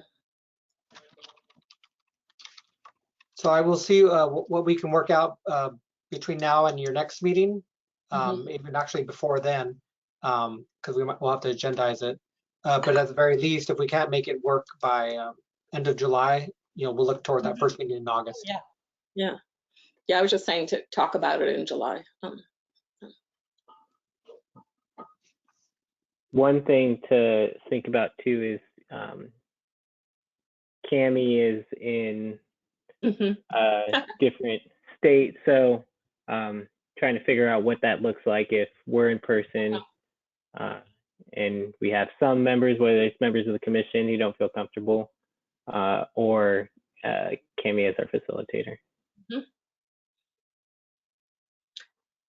Yeah, I guess to see if, and that's one of the things we can talk about, are there capacity for a larger screen to have the GoToMeeting, broadcast for anybody? As someone who works in education and has been doing this, we have students at home, it's possible. So this is something that can be done. And I would like to, maybe Sam or whomever, we can work on that, some screen or, whatever. I could tell you it's possible. Good to know. Yeah, that's very good news. Good to know. Thank you. Also, John, I think I recall that the governor's order that allows us to have remote meetings ends September 30th. So if that does end, we would have to be in person anyways. Is that correct? Correct. Right now, the guidance we have from the governor, we don't know if that's going to be extended, Chair Escobedo, but it ends on September 30th, except for cities, I believe, over 250,000, which does not apply to us for population. So we should probably come up with a plan. So yeah, definitely. Okay. Cool. Any more on that before I just wanted to add one last thing in the meeting room. We do have some options, like I said, the larger meeting rooms, like in the Garden Street, which is, I believe it's called the Gephardt Room. It would be televised. It's just the way the camera works. if another commissioner is speaking, it's hard for them, not every commissioner would be on camera. We probably have audio, so it'd be a difficult configuration. So that's one of the difficulties. Of course, the meetings should be broadcasted and recorded. It's just the issue of getting every commissioner on camera when they're speaking so the public can recognize it. So that's all I just wanted to add. Sorry for the interruption. I'll volunteer to not be on camera. But everyone is heard, though. Is that correct, John? I think that's the Yes, correct. It'd be easier to configure that, correct.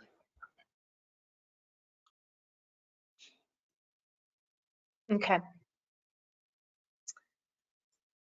If there isn't anything else on that, I'm going to move us along to the next 3 months.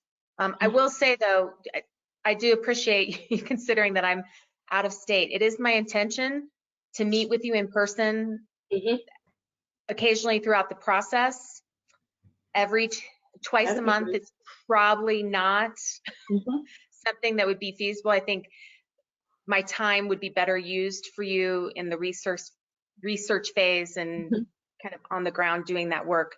But I do feel that it's important, particularly at some key points, for me to be out there in person with you. And so that is in the works, or at least in the back of my mind. But I do appreciate, I'm not sure I want to be looming on a screen above you anywhere while you're having a meeting in person. I would really rather that not happen. But I appreciate you considering that. Okay, so let's move on to October. Just if we're going to go on until 9 o'clock your time, 11 o'clock my time, can we take a short break just to take care of stuff? Yeah, absolutely. Okay. How does do we have a preference on 10 or 15 minutes? 10 works for me. 10 minutes? Okay, cool. We'll go in recess and we'll be back at 7:32. Sounds good. Thanks, everyone.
Thank you for that much needed break.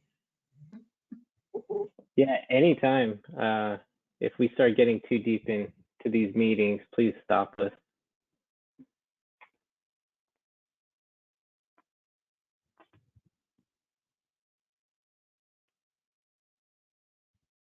The last hour is always the hardest, so maybe we should save the soft stuff for the end, you know, if there is. Yeah. The conversation was so good. I just didn't want to miss anything by leaving. Yeah. I think we can do it. We only have 6 more months to go. Yeah. Gosh. Oh gosh. But you guys are on a roll now. Like it's just coming out of you. So this is gonna go, I think, faster than the first 3. Yeah. Yeah. Especially now that we know we have 2 meetings a month. Yeah. Mm-hmm. And homework. Yeah. All right. It looks like most people are back, so we'll call the meeting back to order at 7:33. Back to you, Cami. Okay. So we're going to move into October, November, and December. So October is really getting that draft ready for distribution and feedback. And I have on here finalized public outreach strategies. I think that we really have moved that to September by the comments that you made, but there's still some work to be done here since some of the public outreach will go into November as well, as far as educational sessions, public forums, and whatnot. Would it be implement? Would implement be the better word choice? Like we're implementing it and actually following through with those community engagement aspects and opportunities? I love the use of that word. If we want to get specific too, I mean, I think this is stuff we'll probably discuss in August, but yeah, this would be around the time too where things like the social media strategies that we've talked about would really ramp up.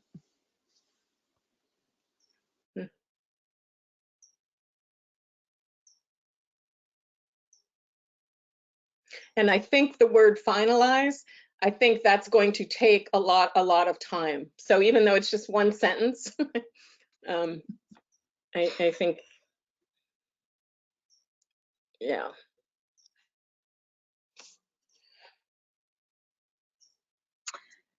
Yes, I do think it's going to take a lot of time. What I've seen from so far from the group as a whole is that the good news is that you have a lot of people with a lot of community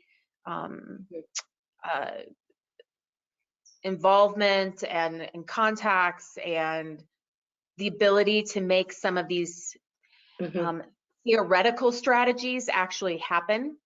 And so I think that it is a big project. I think that that is going to be an advantage to all of you.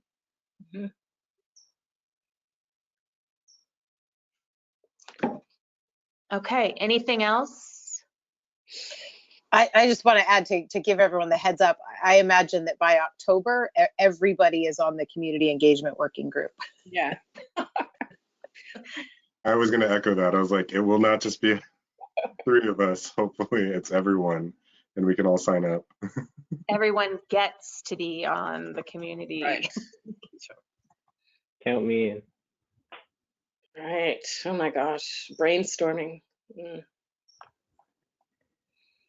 So I guess a question I have is when it says finalized draft for distribution by end of October, that means that we'll have the discussion during our full commission meeting and hopefully be voting on this is our finalized draft before it goes out. Yeah. The hope would be that first meeting in October that you'd be able to kind of put the final touches and agree as a group to move forward with that draft for distribution with the survey and at the educational sessions or public forums.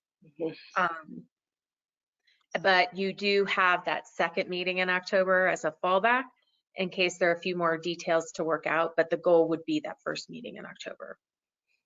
And just to define draft a little, because I know from working on other groups where we've produced documents, I mean, we're talking about the essence of it, like the model itself? Because, you know, there's a lot of like filler and stuff, you know, in a written document. But I mean, is that, we're talking about a framework essentially, that, because since we're going to be getting input on it, right? I mean, I'm asking because yes. So what many communities do is when they do distribute it with the survey, it is a very that there are some pieces that are very specific. Like for instance, if you have a model that you have determined as the model that you would like to move forward with, and through the months of August and September, you're making decisions based on that model, that sometimes there are pieces like that that have a little bit more information surrounding it, right. because that also helps with the education piece for the community as a whole. And then you can add in information more broadly about authorities, like these are the authorities that we are considering. These are the administrative processes that we are considering. You don't need to have ordinance language written. It really is more of an informational document. Okay. Thanks. That's what I wanted to clarify. Yeah.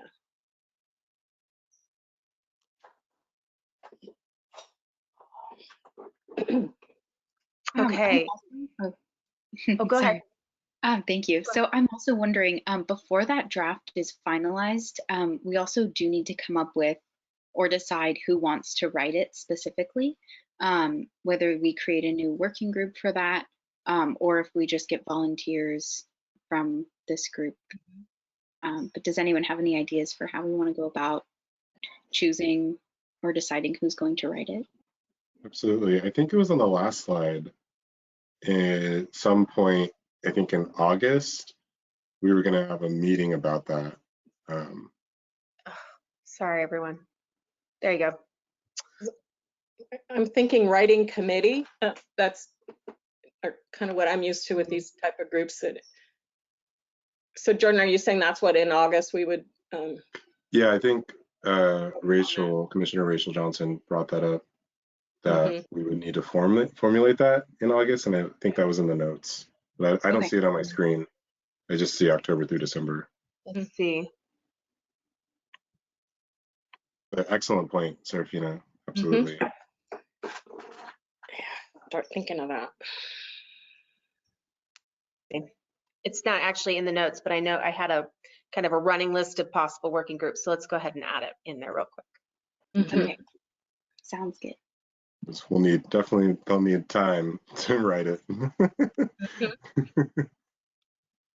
Right, and I think it kind of goes back to something that you had said earlier too, Jordan, having those pieces for people to look at meetings. It's easier to have conversations around something that exists than something that's just kind of floating out there. So that will be great to help kind of move the discussion forward, to have something at each meeting. And Cami, would you or your group be helping in those interim periods with the writing committee, like drafts or? We absolutely would be there to support the working group that was doing that. And that could look several different ways. But one of the most common ways is kind of helping people look at how it's been dealt with, and turning in what the commission has been talking about into something without necessarily having to reinvent the wheel. Right, thanks.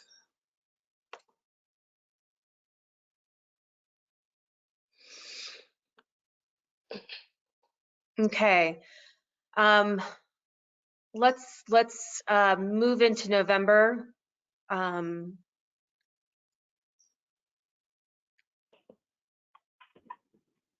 Any thoughts? I know the Community Engagement Committee talked about, when we talked about it, when we were talking about October, but there was really the discussion about how everyone would have to help with getting the survey out to as many people as possible during that time. I wonder if even in one of our meetings, that's just a full educational time, like, hey, let's go through it as a commission and share with the community, in addition to all the other educational and other, outreach meetings we have, but maybe have like a set one where it's like, if you're unable to make any of these other ones, here's one where we'll all be there to receive feedback and have open forum. All of them will be open forum, of course, but I think that'd be good to offer up one of our meetings, or both. I don't know. It's a thought. And if I could jump in, one thing that we do have the ability to do is similar to what we did today in voting to have more meetings on a regular schedule. We could also vote to have special meetings, and so we could have those at times that we think would be most accessible for people, whether that's weekends or other days that we think would work.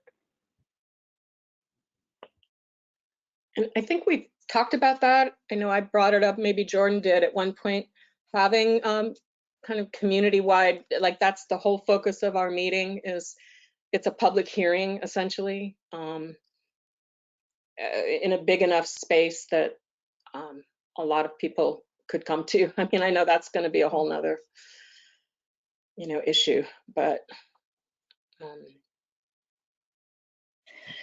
Yeah, and maybe that's something we add to October, which is like actually specifying that that's the month where, if we work out in September that calendar of public events, or right, like that would be special groups, where maybe in October we finalize, right, like if each of those just needs like a couple of commissioners to say, yeah, I'm available on that date at that time, that we kind of divide up.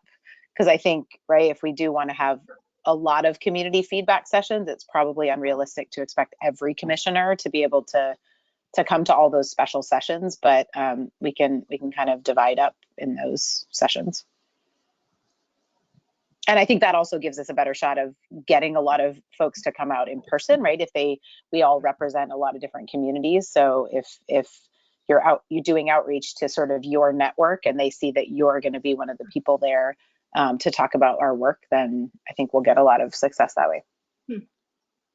Absolutely, and neighborhoods too. If your neighbors see you and you're telling them about this in a community forum that's near you, I think that helps a lot as well.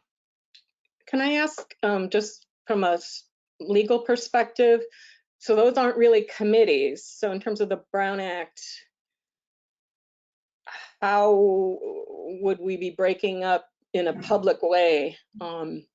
That's kind of why I guess I have a hard time seeing that. The whole reason we can do ad hoc committees is because we're not public, we're not making decisions. I think it gets harder. Is John here?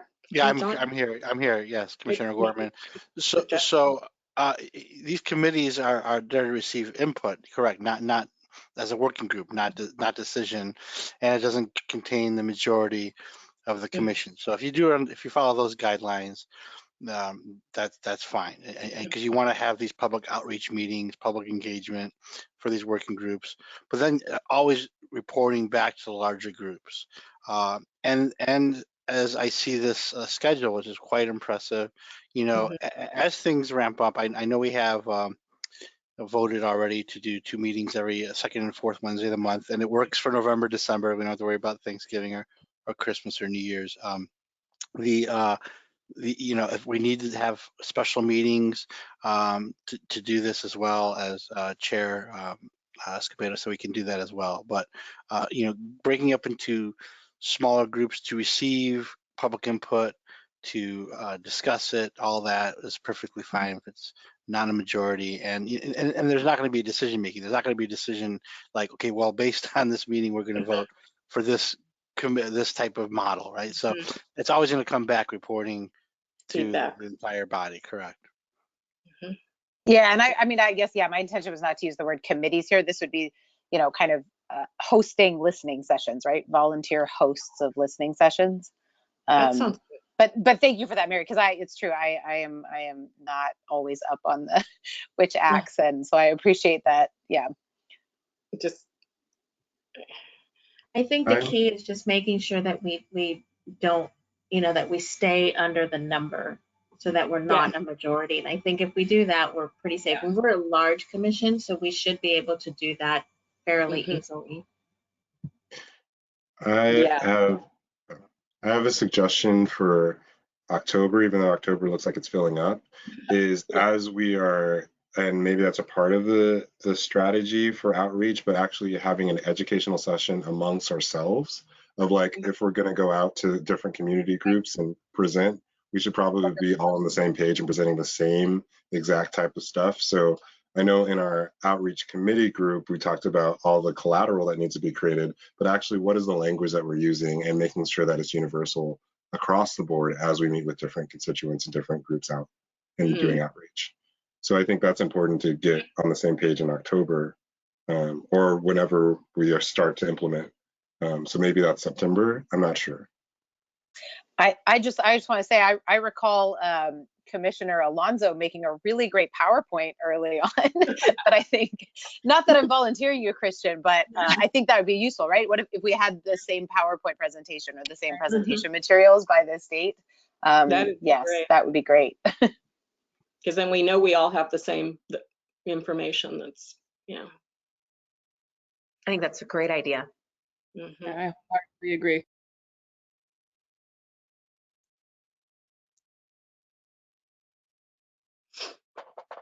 Okay, I think you guys have I think you guys have officially filled up October.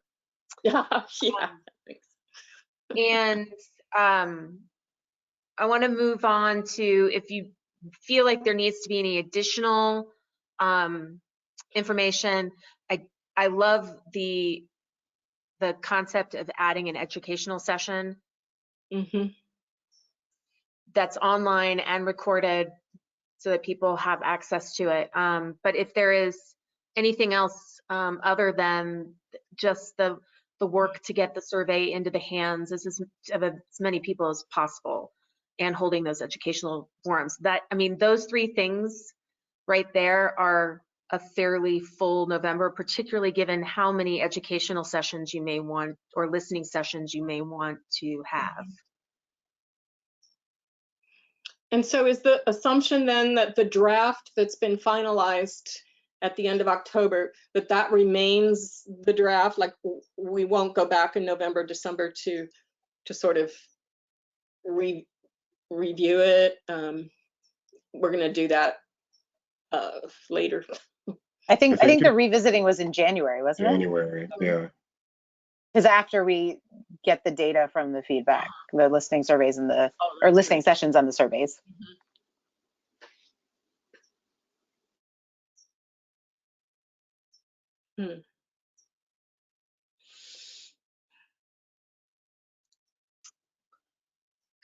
Well, with that, any additional or additional items that you want to add to that review of the data? What things you specifically want to spend time on? But just finding opportunities, like I think reviewing the data, yes, but also finding where are the opportunities or the commonalities that the public is saying this should be shifted or this should be tweaked. Because I think once we review the data, then we also need to present what should be fixed in January. So common, is that what you're saying, Jordan? Pardon? Sort of common themes that came up in the surveys kind of thing. So data and common themes. Absolutely. And I also say this with, as we get into several holidays towards the end of the year, I think this is okay to have a lighter month because there's lots of other distractions that happen, of course. That's true. Especially with things opening up. And I mean, this might be something small to add to November, but maybe have a small amount of time at one of the November sessions to actually talk about that. Like, is it going to be another volunteer working group that wants to like take ownership of looking at the survey and trying to identify the themes? Because that also, that, you know, that could be a chance for those who already have a lot of holiday commitments or you know, larger families, stuff like that, to be able to have a quieter month if there's other people that don't, that could take more leadership there.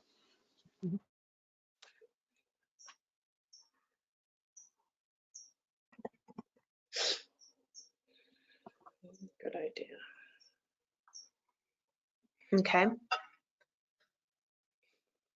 Oops. So with that, I think that that's a very good comment to keep I mean, reviewing the data is that's a lot. And deciding, having the discussions about what you're going to do with the data that you have and those common themes that have come up. And so I think you probably, that is your December. I'm not sure I would suggest adding anything else to it. So with that, if you all are okay, I'm going to move to the last 3 months. Okay. So January looks like refinement of recommendations based on feedback.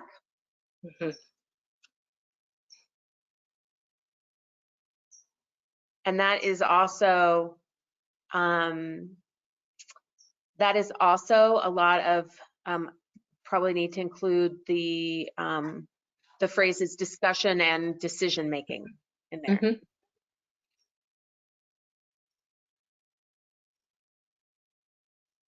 Yeah, I mean, I don't know how specific we want to get, but I think if, you know, something like the first meeting in January is maybe a presentation about the December analysis, and then the second one could be where the decision needs to be made, I guess.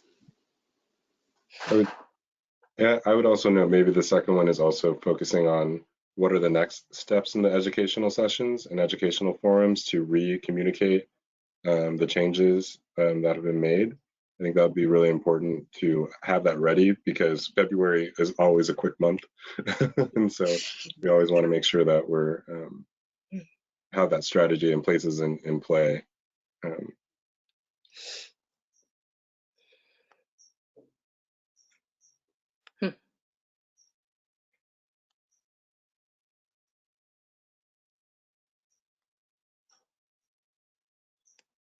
Okay.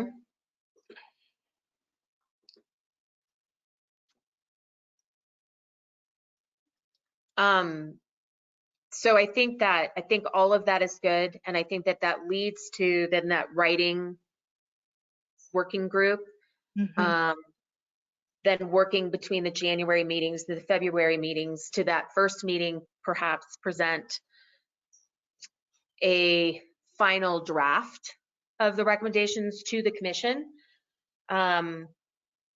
for all of you to decide that this is what we are going to present, or are there a few additional tweaks that need to be made, because then you still have a second meeting to do that and then vote on it, so that then it can be presented in March.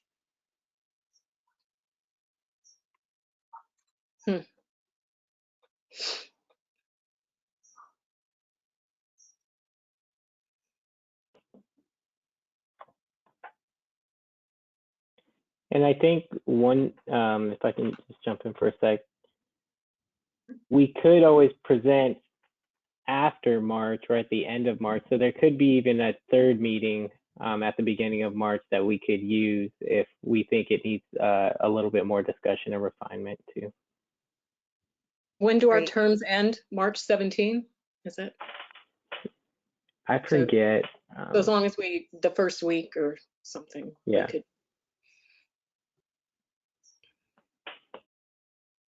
I'll look it up. We could do a run through, you know, so to speak.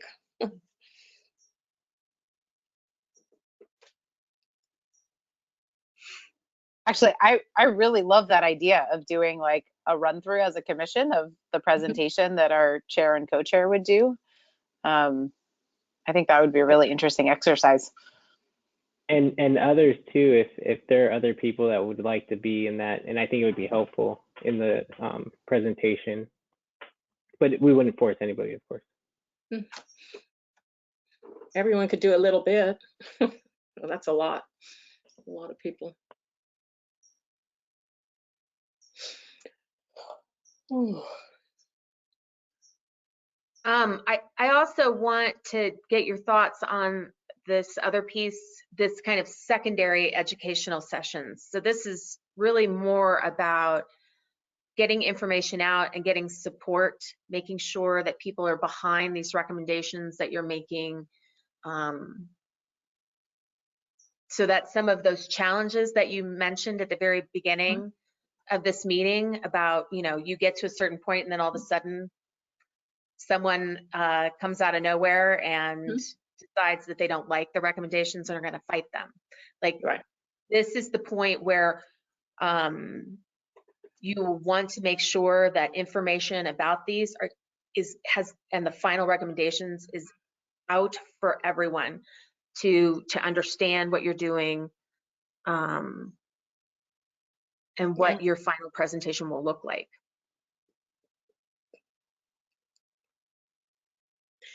Yep.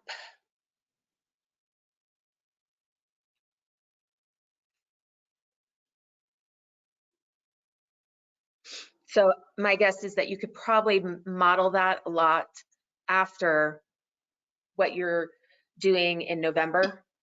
Yeah. Like the listings, kind of the information sessions that you were talking about, having some of those time. And hopefully by then there'll be, we already have relationships built, but relationships built as a community formation commission so that they'll understand, and we could, come back to those groups and let them know that we will come back. Communicate that to them. Yeah, I was just like, again, I'm going to echo back what Jordan just said, but something to note for those earlier sessions, if possible, and if this is appropriate for those, to capture contact information if people are willing to give it at those early sessions, so that we have a very intentional list of folks to go back to and groups to go back to with the new draft. I think that kind of intentional second contact would be great. And will we assume that we're going to have at this point access to a city, like a website or something, so that some of that contact can be collected, shared? I mean, I guess we can talk about it at one of the future meetings, but I assume with at least like the online survey that's developed, right? Like even just a basic Google survey, that there's a place for you to enter email information. I mean, I think we need to make a mechanism for anonymous feedback as well, but I mean, I guess it's John now, Sam's gone, but yeah, we should talk about certainly earlier rather than later of like, do we have the staff and infrastructure support for that? And just to have, the final draft posted. I mean, so it's just more accessible, to everybody, anybody. I think it would be on our community formation commission page. Oh yeah, right. Yeah. We could also have, because that we could also have maybe a more accessible web page created, and I'll ask that to Sam, because I think Sam would be the person to know, and have that ready for our first meeting of August, which will be the community outreach discussion. And if we engage with a survey consultant, like I would imagine they would probably help with some recommendations on accessibility of survey stuff too. And when you do a commission, if you do have, like I said, a draft to release and wanting public input, we can do a media release too, which would contain the web page, the website, everything else. So if that's needed, we're able to assist in that as well. All right.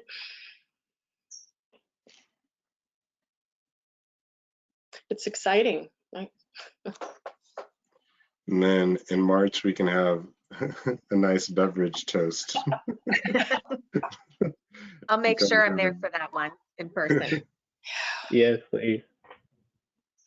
Well, and that's a good point. So I think in March, I would leave only this in March, knowing that there may be, if anything is running long, then you've got a little bit of cushion to catch you at the end.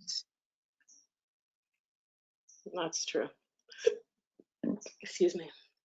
Do we already have the date of the city council meeting in March that the presentation will be at? We don't, but we can Are they booked definitely that try. far out? I don't think so, and I don't know. But I can definitely work with Sam and the city administrator to get that information and those potential dates.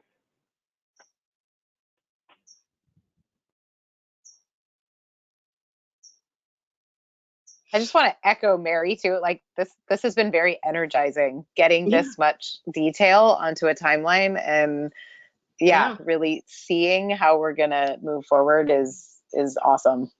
Great. And I was kind of dreading it actually, but Tammy, you do a really great job. I'm glad you didn't tell me you were dreading it at the beginning. I appreciate that.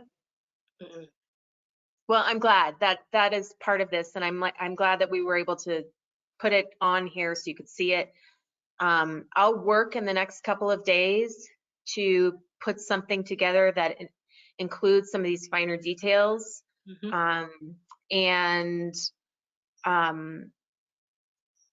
I'll talk to Gabe and Anna about how they want to distribute it to everybody, because I would love for all of you to have time to look at it before the July 28th meeting, so that if we need to make additional changes to it, that can happen at that meeting.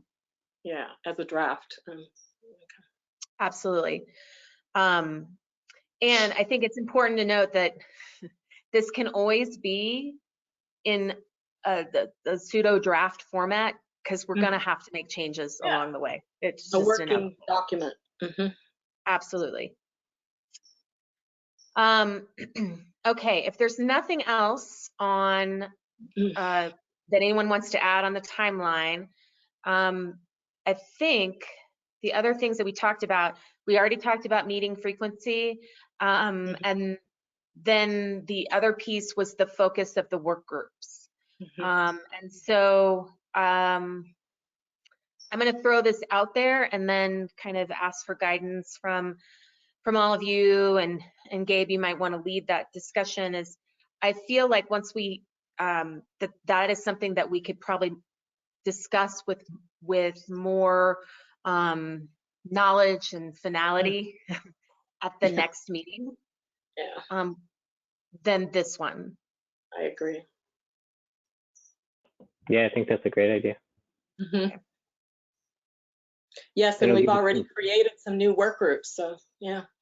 Yeah, and it'll give us some time to think about it too, and reflect on the timeline. Great, and I think also, as you, I'm sorry, I was just going to say, I think it also, as you look at that timeline, start thinking about some of those things that you are particularly interested in working on, so that we can quickly form those working groups as well. Okay, I think that is all I have this evening. Nice job. Thank you. And we did public comment for the frequency of meetings, but let's just check to see if anyone has any public comment in regards to the timeline. So John, if you could let us know if there's anyone waiting to give public comment, and just as a reminder, it's 3 minutes per public commenter. You can't donate your time to other individuals. In order to indicate you want to give public comment, you raise your hand in the app, and a red arrow pointing down indicates that you are raising your hand. Chair Escobedo, I'm waiting to see. We do have one attendee, and this time we do not see a hand raised, so we can proceed to the next item. Okay, thank you. And so we'll close this item, and we'll move on to our second to last item, and hopefully these don't take us too far into the night. But this next item, item number 7, is a city council presentation discussion. So we got onto a city council agenda for July 27th. for a city council update. And the thought was we're about 4 months in now. And now actually, especially after this meeting, might be a good time to just give an update, introduce Cami most importantly, and let City Council already knows, but to let the community know that we have hired NACOL as a partner. Cami is who we're working with.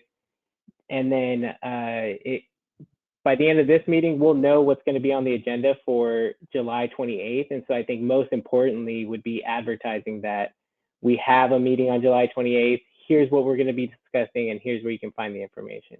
I don't imagine it's going to be a very long item in front of City Council. It's more for educational purposes because more people are going to be watching a City Council meeting versus our commission meetings at this point anyways. Jordan, and then Mary. I think, especially going over this timeline, I think maybe some high level moments of just like, hey, community and city council, we will have outreach probably around this time, and we will then have a survey and then follow up outreach at this time in hopes of this March deadline. So I think just letting people, like the community at large, know, like, we do want community out, like input, and we will be communicating this. I think that's really important. And like you mentioned, having the 2 meetings a month is also really important so that folks know. You know, I guess I had some concerns just because, you know, we've got our marching orders and we haven't made any decisions yet other than our timeline. So, you know, and it kind of adds a political, I don't know, layer to what we're doing. But I mean, if it's just extremely informational, because we haven't, you know, we're not asking for input because they've given us our direction, you know what I mean? Like, just not to open up a whole Pandora's box, I guess.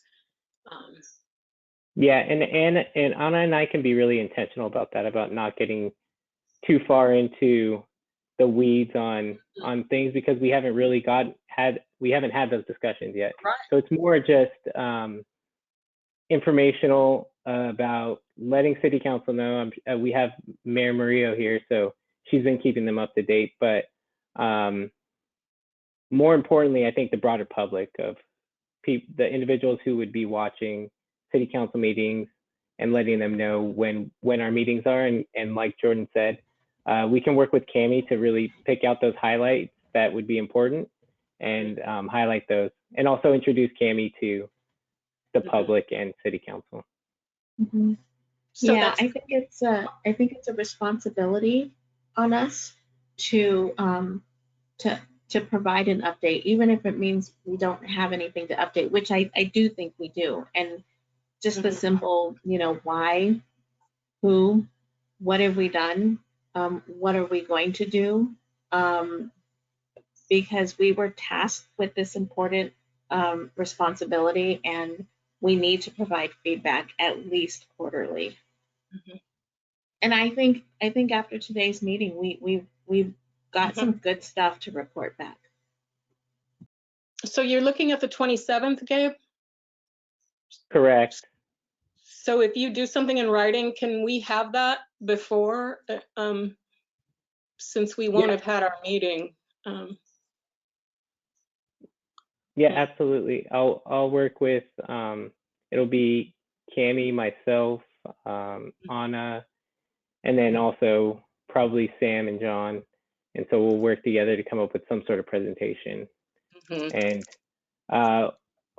share that with the group. John, are there any concerns about Brown Act? I don't think so, since it's a presentation to City Council and mostly it's just informational based on things we've already discussed. Correct. There's no concern in Brown Act. The main concern is if we're going to do a written document, we have a certain timeline, and I'll get you that date when we have to get it to the city clerk so it can be published with the documents in time. If it's a PowerPoint, we have more time. If it's just simply that, maybe 2 days before the meeting. But if we're doing any paper or any type of written document. We probably have maybe a little bit over a week from that meeting to get in for review. So just aware that time is of essence if we're going to add anything in writing, versus simply a PowerPoint. Sounds good. So we'll be sure to share any information with you all, anything that we would be presenting to City Council. Maria? Mr. Chair, thank you. So, if you're sort of going public, I'm wondering if we have an email address. Like for the State Street Committee, there's statestreetfuture@santabarbaraca.gov. And I mean, if you're ready to take input, that would just be one way for people to write in, but I'm not sure if you're ready to receive. No, you are, because you've been asking for public comment through all these meetings. So, so there should be, and I just didn't look at the website real quick because there is a Community Formation Commission page. That would be simple, and I guess it would go to Sam, and Sam and John would have access, and then you would all. I assume that your presentation would generate interest, and you could just say general your comment. Thanks. Yeah, that's a great idea. So maybe we'll work with Sam to get an email that's specific to the Community Formation Commission. Sam and John will receive those, like Mayor Murillo mentioned, and that would be a great time to let the public know about that. Thank you for that, Madam Mayor.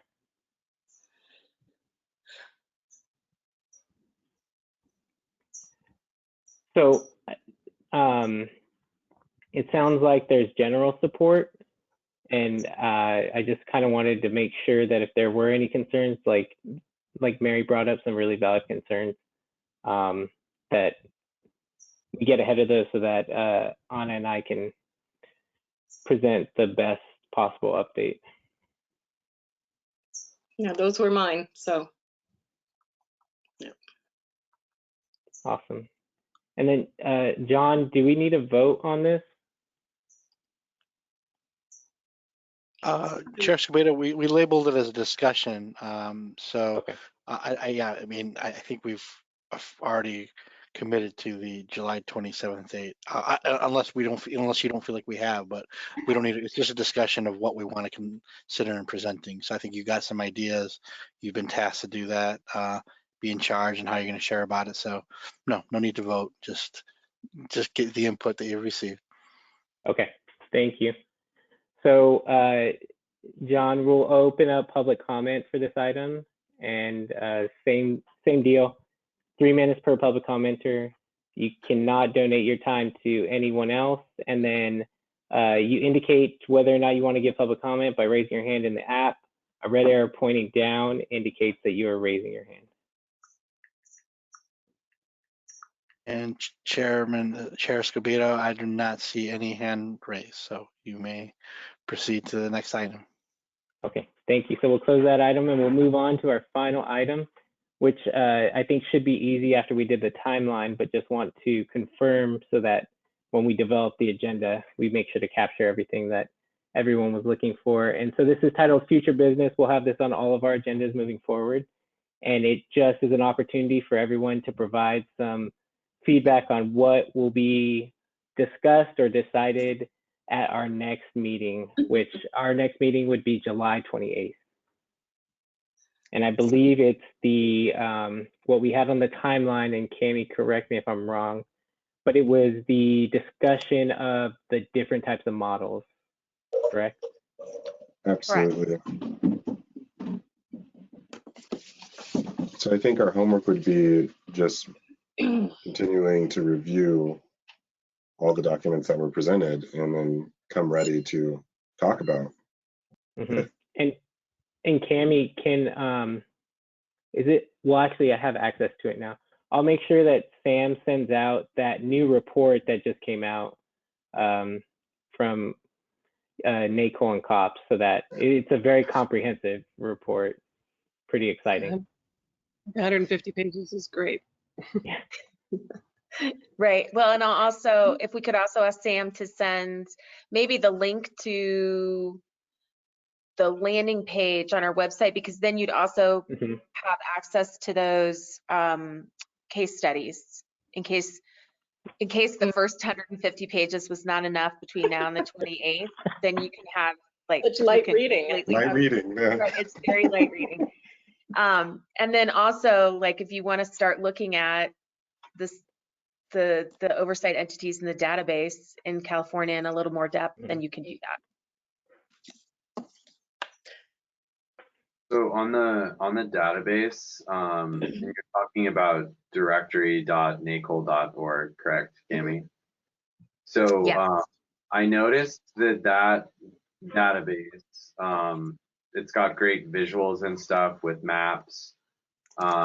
It doesn't have as much information there as the spreadsheet you provided to us, to our working group. Well, it is there. It's just a little hard to see where to get to it. So on the left-hand side of that, there is a column where you can start checking off what different data points you want to pull up. So if you want to see all of them that oversee sheriff's departments, or all of them that have the ability to make policy recommendations, then those are all things that you can click on the left-hand side. I will also work on that database is publicly available, so I will make sure that's also something that I send, because I know that there are a lot of you on this committee that love the data. And so I'll work on getting the data set, the most current data set to all of you, so that you can look at it however you want. I'm happy to do that.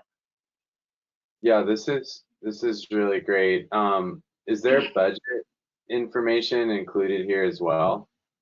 Yes, there's budget information for the oversight entity and the police departments or law enforcement agencies. And where is it's the see all active filters, or? Yeah, here, let me pull it up so I am looking at it while I'm.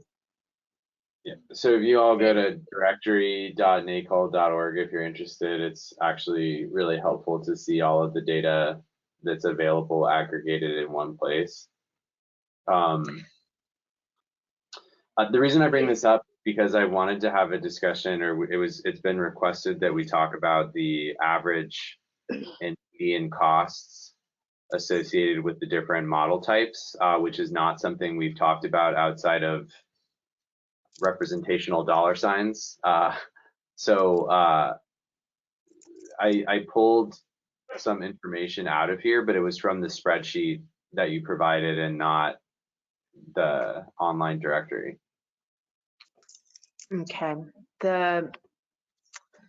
Yeah, so under local, let's see, local structure on that left-hand side, if you expand that, then it gives you the option to search by, and you can add as many layers of filters as you'd like.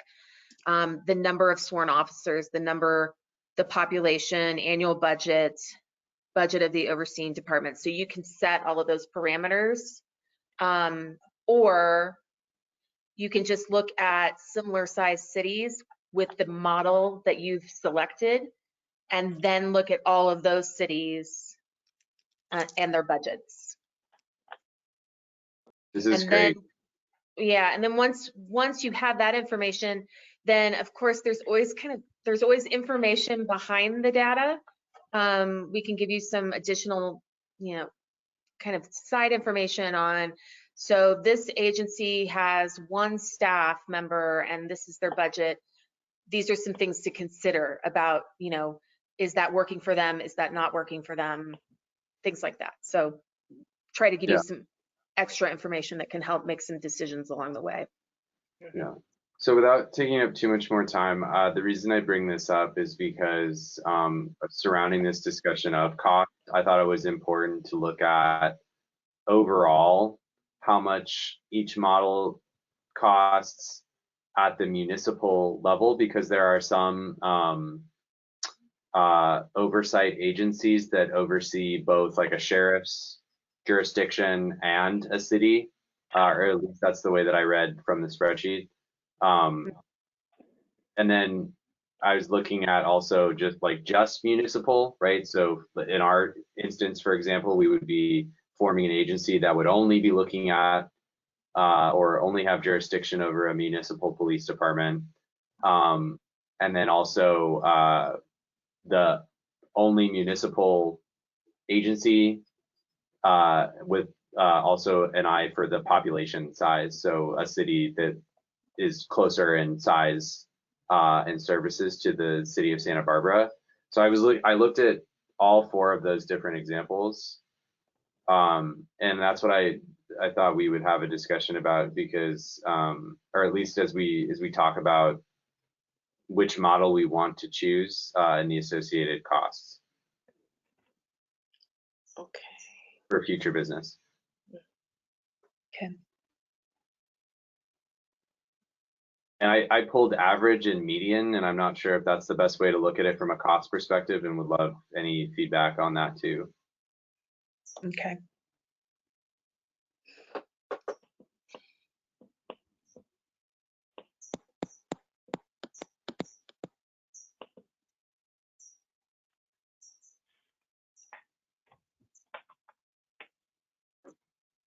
And something that would be nice to have in the next meeting is Jacob brought up examples of where particular oversight boards have been implemented and some of the positive effects of that, if they've been measured.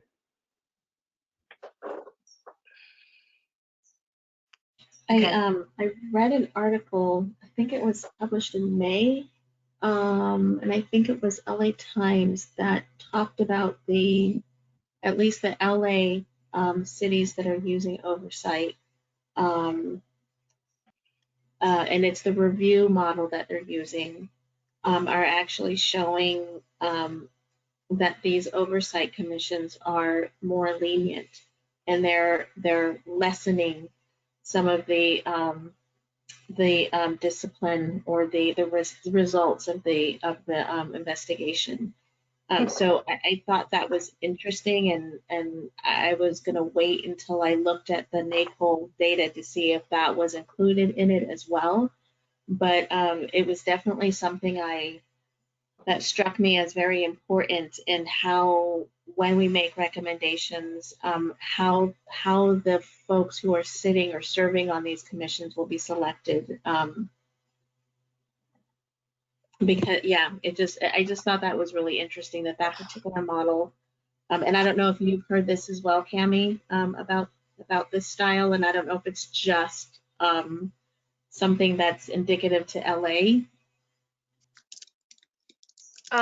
It's not just LA, it does happen elsewhere, but it really has to do with the composition of the board and not the model. Mm-hmm. I can tell you, when I was on a board, I was often astounded by some of the comments and the leniency.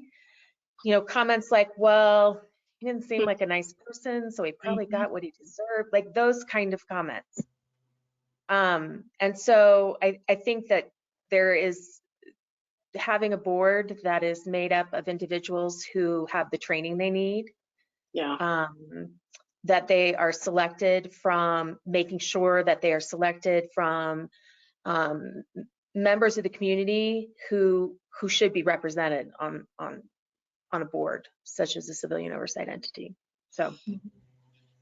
And that's a very broad statement or a very vague statement. That's for you to decide in your community who those individuals are that need to be represented on the board. Mm-hmm.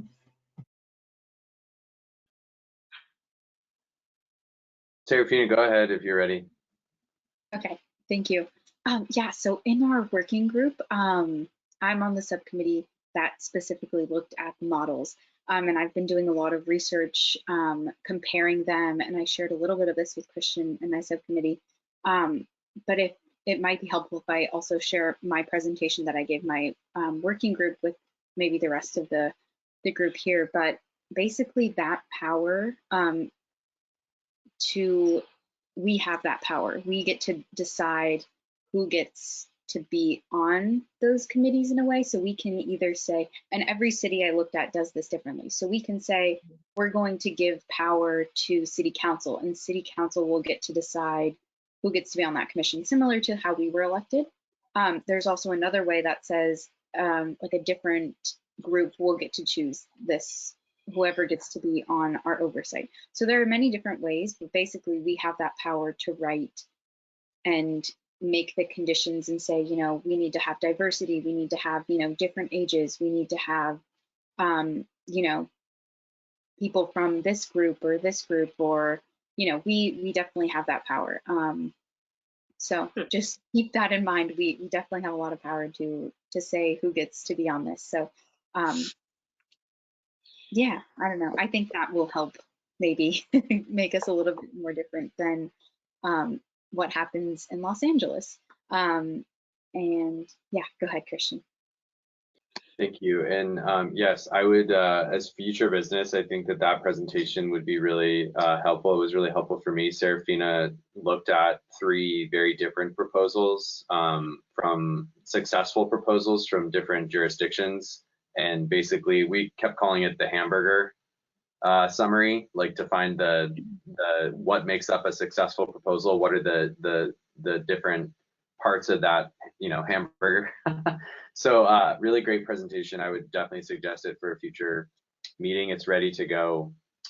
Serafina did a lot of great work on that. And then additionally, our working group also had discussed, and to Jacob's point that he made earlier, getting not only examples of folks that are doing this successfully or having positive outcomes as a result, but just bringing in people that are operating one right now to speak to our group, or maybe have questions that we can answer. And so I'm wondering if that would be possible to bring in someone. So maybe we decide on a model after the next meeting, and then the following meeting, look for someone that's doing, you know, hybrid review, audit, or monitor, and bring them in to ask them questions. How's it going? What do you wish you'd knew? What do you know now that you wish you had known then? That kind of stuff. We can absolutely make something like that happen. Whatever that's the beauty of the oversight community, is that there are lots of people willing to share as much information as they possibly can to help you be successful. So you just let me know what kind of information you want. We'll make sure that they're there. Chief Malikian wrote in the chat too. I don't know if he wanted to share.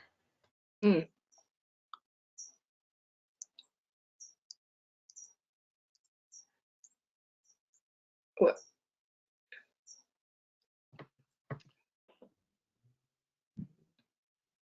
I'm here, but I want to make sure. I wanted to make sure that it was appropriate for me to say something.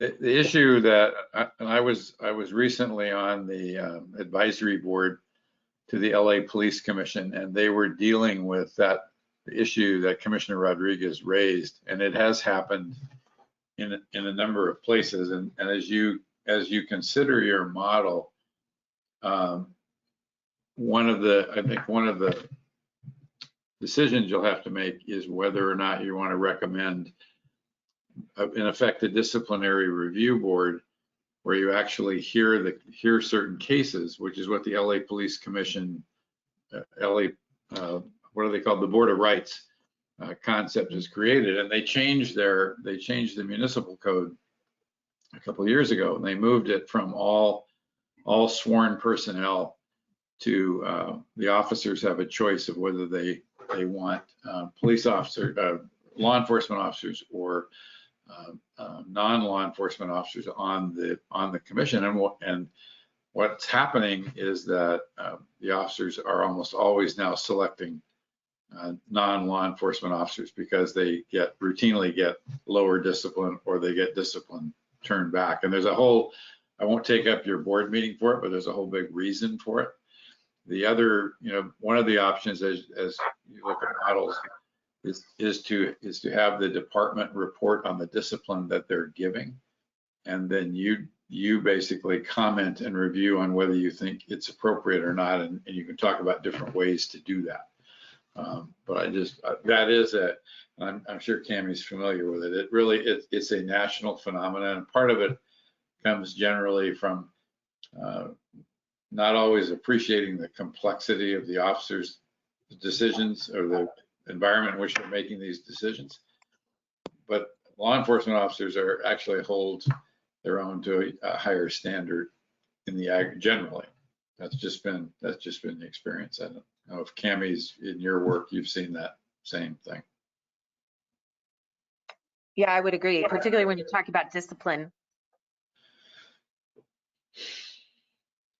So anyway, I'll leave you with that. But the question, really the question as you're considering this is what degree do you want the oversight board directly involved in the administration of discipline as opposed to reviewing what the department is doing?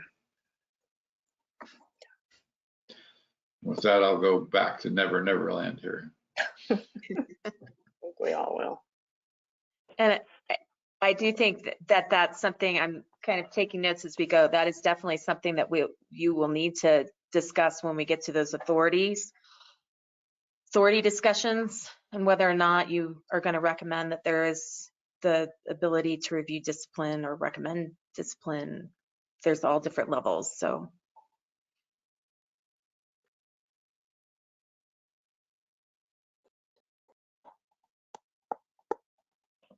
All right. Any other discussion on this item?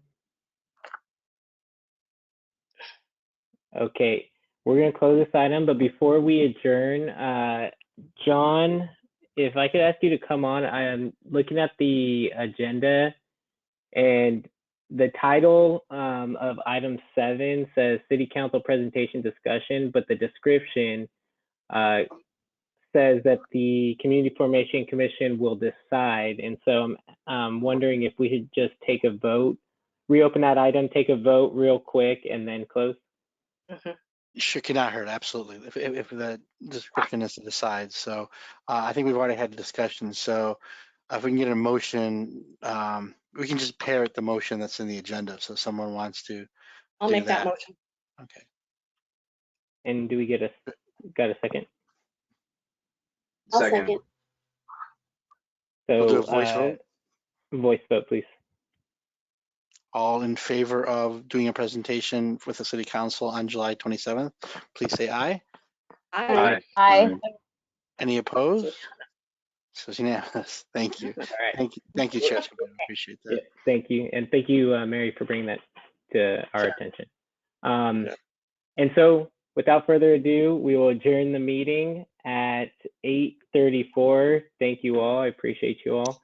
And we'll see each other again on the 28th. Thank you, Madam Mayor, for being here as well. And Chief Malekian. Thanks, everyone. Great. Thank you all. Good night. Bye.